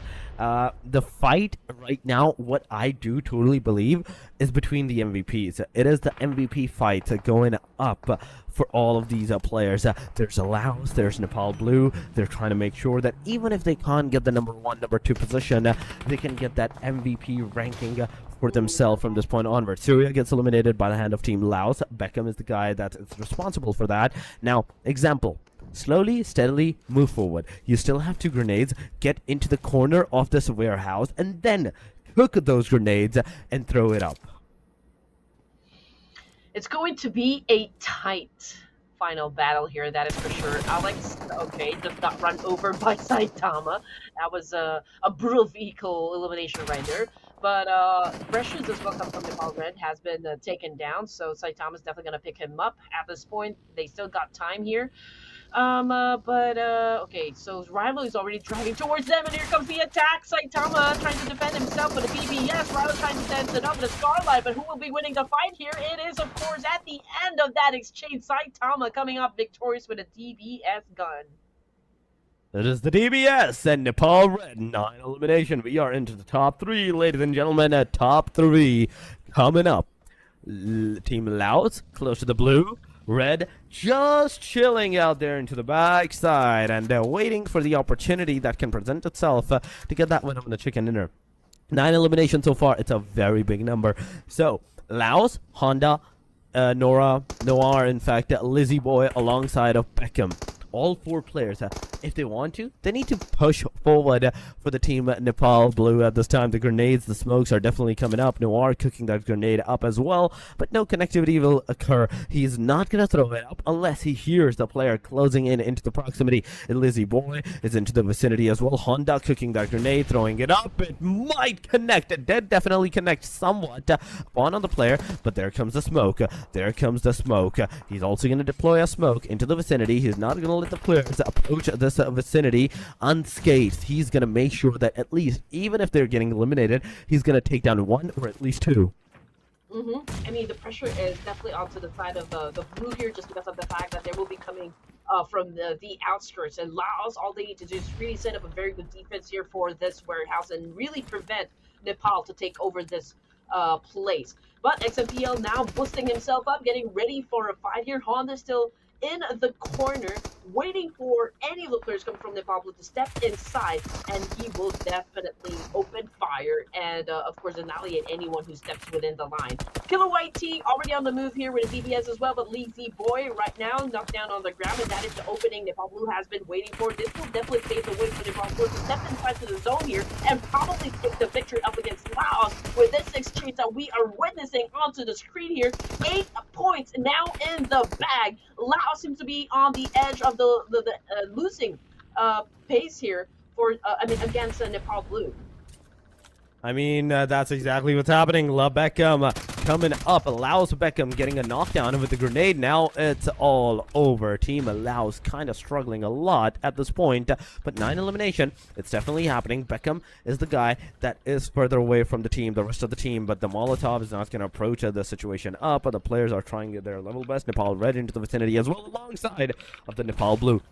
It's blue versus red. The classical rivalry has occurred once again. Noir got a finisher, and now we are on the stage number 9, ladies and gentlemen. 28 minutes, 29 minutes have passed already, and Saitama trying to get on top of the house. He will try to take down the players of the team at Nepal Blue, but your gun, your nozzle from the gun is being shown up. Now you have to take those shots, you have to take those aggressions. The damage is done. The player did not get a knockdown. Now the concentrate Killer YT, it did not manage to get a knockdown. Killer YT, he's gonna take down Saitama. The one punch man cannot come into the rescue this time around, ladies and gentlemen. It is a 1 versus 1 versus a 4 scenario, 3 scenario. In fact, now it's 2 because Killer YT gets taken down. Gyante comes into the rescue. Beckham gets eliminated. And now Nepal Red, the last guy, Precious, come into the play. Go, rush upon on the team. This is the right time. This is the right moment. Get those casualties done. You have to get that elimination done, because if you don't, that instantly means Nepal Blue will be having that winner chicken dinner now that they have revived their player up back to 75% HP. It will be 23 points maybe coming up for Nepal Blue. It all comes down to this, ladies and gents. Nepal Blue and Nepal Red, 2 teams representing the same nation, and now locked in the final showdown for the WWCD. We got Delta on the screen trying to make his move here. Same thing goes for Killer YT. Saitama right behind that special crate, not knowing what to do at this point. Where do we point his gun? Saitama very low in HP. We've got a winner, ladies and gents. Oh my goodness, Nepal Blue standing tall in Nepal's esports scene, proving that they do have the power, the tenacity, and the overall gameplay to come up as the one victorious in this final round. Oh my god, it is Nepal Blue, ladies and gentlemen, taking that winner in a chicken dinner for the final match. Throughout the whole 3 days, the fight, the clash, the tussle was between these 3 teams. Okay, I would say 4, the red one as well, because for the past 2 days, team Nepal Red was on the hashtag number 3. Now Nepal Blue not only overtaking them for the day number 3, but also securing a lot more points for themselves. It is a Nepal Blue, ladies and gentlemen. All the 4 players, you can see the happiness in their smiles right here. The right pictures for the right moment right here, Andy. But yes, will this elimination be enough to get them into the MVP ranking? Will these points be enough to get them at least into the hashtag number 2, if not 1? Well, yeah, that is still the big question, and that is, of course, what we are eager to see. To happen in front of our screens here. And you know what, as for Nepal Blue, I can say that they have been consistent all tournament here, balancing smart rotations and disciplined engagements. Again, their ability to control zones and play the long game is top-notch. You know, it has kept them firmly in the top 5, but now that they were able to pull up another chicken dinner. Again, you know, your question is my question as well. I mean, those numbers, are they enough for them to maybe get the second place, or maybe catapult themselves at the top spot? I mean, maybe the top spot is a little bit overwhelming. So maybe getting the second place for this. I mean, we do have to know on the fact on the teams and the momentum that they have done into the very end. Yes, this was a very beautiful journey for all of these teams. The way that they played, the way that they actually commenced, and everything that happened. It was great. It was great. But yes, it is the conclusion of the 15 matches that is done and dusted. And we do have to see who's going to have that top point MVP. First of all, I'm really gonna be excited to see that. I kind of want to see the MVP before we move Yeah. even into the champions. But before any of that, I kind of want to see the match ranking. The match ranking. How many teams got how many points? What is the differentiation between is in our eyes? Then we will move to the champions and everything. I think that's what everyone's been waiting for to see the actual numbers on the screen here. I mean, it was all in all a great fight. Even coming from Nepal Red, they have been explosive all throughout. They thrive in high elimination fights and really pushing the pace whenever possible. They've always been hungry for a statement game, and now that they have won a final chance to prove that they can take down. Nepal Blue in this competition, even take the chicken dinner. I mean, it was a valiant effort. I can say it was a stellar performance, but then again, it was Nepal's blue or Nepal Blue's resistance and resilience in getting that chicken dinner that actually put them at the top spot here. Killer YT. Oh goodness, is this even like a question for the most valuable player? 6 elimination points for this guy. 908 damage dealt all throughout of this round. We got 258 meters as his longest elimination distance. When it comes to the damage that he was able to take inside the game, it's a total of 82, which is very minimal. I mean, 6 elimination, 908 damage. It's decent number, but healing is where we are talking about all the faction figurines. 65 healing, 85 damage taken. So he only took damage once throughout the whole game, and he healed himself on that. After that, no damage whatsoever. But no, this is the moment. This is the time for the champions, for the MVPs, who's going to have that majority of the prize pool, 400k Nepali rupees, is on the line. First and foremost, 40% of the total prize pool. Who will have that? Well, the only 3 teams that I can think of would be, of course, Nepal Blue, and there's Pakistan, there's Indonesia. But of course, it makes it all the more exciting just because of the fact that Indonesia was taken out early in the game. Pakistan was able to pull through and maybe scored some more points. So I feel like there's a best chance that Pakistan may have won this tournament just because of the unfortunate situation that happened with Indonesia for the final round.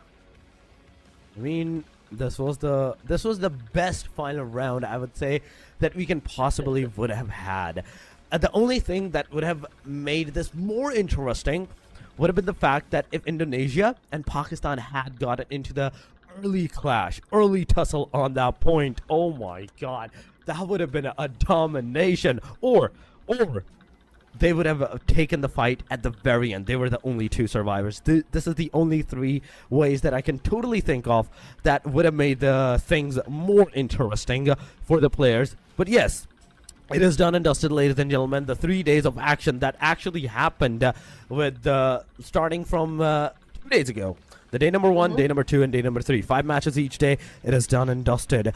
Teams have played their matches, respective matches, the amount of points, amount of eliminations that they secured, the amount of MVP ranking that they have for themselves. It's done. Now it's only the time for us to see it. Who will be the crowning champion for the one and only ESAN PUBG Mobile Asia Showdown 2025? Mm-hmm.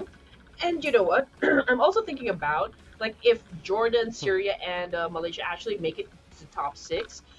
Again, I think we weren't able to really give a lot of spotlight onto Jordan just because we were so focused on the top 3 that's really battling it out to get the top spot. But Jordan, it was an incredible journey from them. They really clawed their way up coming from the bottom, and the fact that they were able to secure themselves, placing at number 6 just a while ago. But I don't know what's going to happen, when we go into a break here, if they did really manage to stay in the top 6. And there's also Malaysia, there's also Syria. So let's see what's going to happen. We're going to take a short break, and when we come back, then we will announce the winner of this tournament. So don't go away.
So, ladies and gents, after 3 days of intense battles, clutch plays, and of course unforgettable moments, we have already reached the grand finale of the Esports Nepal Association PUBG Mobile Asian Showdown 2025, and we're about to unveil the winner of this tournament. Again, my name is Red Queen. Alongside me, Storix, and we cannot wait to give you guys, to serve you guys like which team actually won the championship.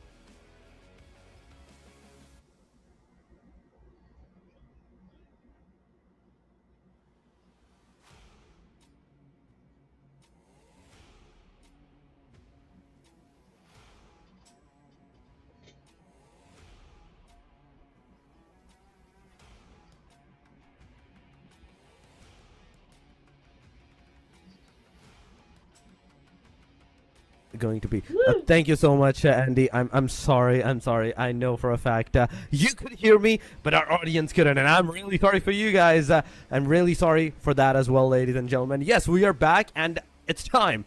It's time to see who is the champion, the crowning champion of this whole Asian showdown. It is none other than the team Pakistan going up high and mighty on that. But for how many points of a difference are they gonna be on the crown champion? This is the question, because after this, if Pakistan is on the crown champion, Andy, that instantly means Indonesia just like got thrown away from the #1 position by measly 1, maybe 2, or maximum 3 points. Yep, and a grueling fight against Indonesia, I can say.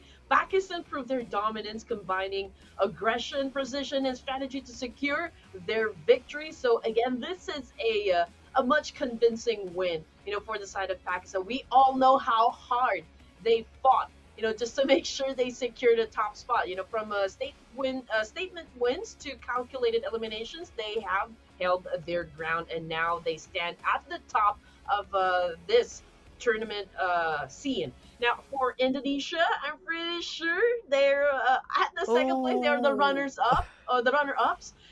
It was a phenomenal fight they put up throughout the tournament. It was also a relentless aggression and fearless engagements that made them one of the most exciting teams to watch here. And they pushed Pakistan to the absolute limit. And as you can see on the screen, it's Nepal Blue coming in at 3rd place. We got Red coming in at 4th. Malaysia and Jordan also belongs in the top 6.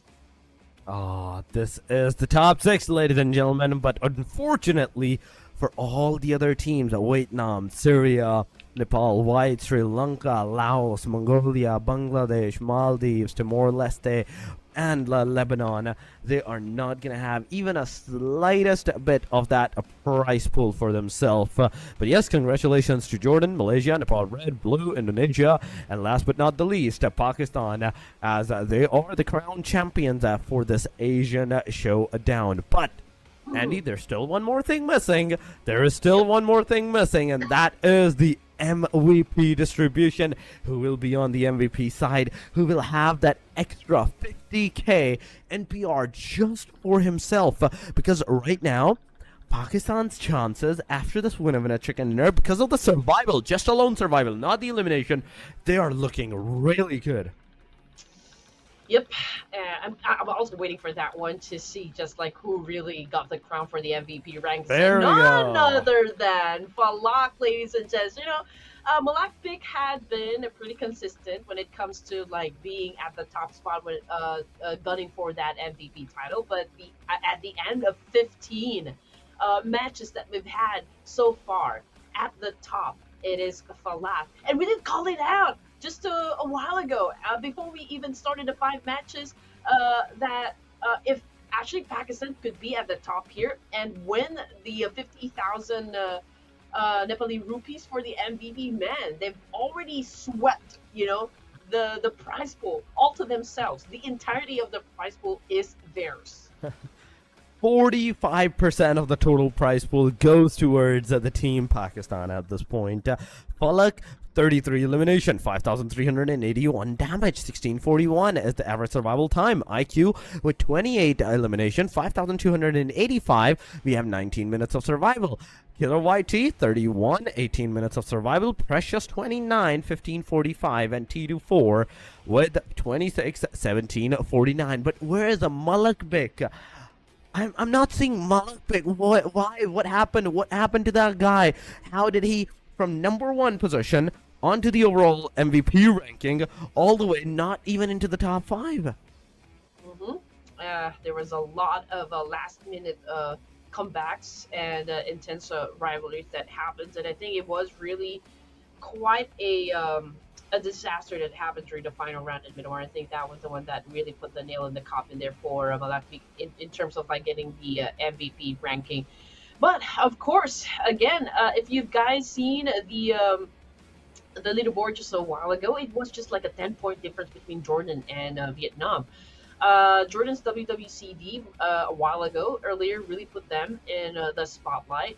While Vietnam, again, they've had some flashes of great gameplays all throughout the entirement, keeping things unpredictable, but they were 10-point shorts, at making it to the top six. I mean, the top six is was the last line of defense for all the teams, and majority of them actually failed to even do that. I remember Nepal White, the day number one and the day number two were really good for them at one point in time. They started really good. They were at like hashtag number 7, hashtag number 8. They were staying there consistently, but suddenly a wave came in, swept everybody away, and that is one of the reasons that right now Nepal White is no longer into not even the first chart, but on the second chart, the start of the second chart. They are on the second chart, maybe number 9 position at this time, and super far away from the top 6 whatsoever. The points difference is super immense. We were so focused on talking about the top line teams, the difference between the top line teams, the 1 and 2, that we almost forgot to talk about the teams and the least, I'd say, price pool fragment area, the position the teams that needed to be in. That difference was also like 10, 12 points throughout the whole time. Hmm. And all I know, after 15 grueling matches here in the Asia Showdown, brought to you by the Esports Association of Nepal, well, we've already come to an epic conclusion. The dust had already settled, and the battles have already ended here, and now we have our final rankings, again with Pakistan standing tall as the undisputed champions. But at the same time, we have to also give it to Indonesia because, again, they fought until the very last match. Unfortunately, they had an early elimination in the last Miramar, but they did actually keep Pakistan on edge throughout the tournament. And I can still commend, their aggressive playstyle and high elimination count, which is 102, made them a true menace, inside the game. But in the end, again, we have to give it to the team of Pakistan because they held on just long enough to take everything out of this competition.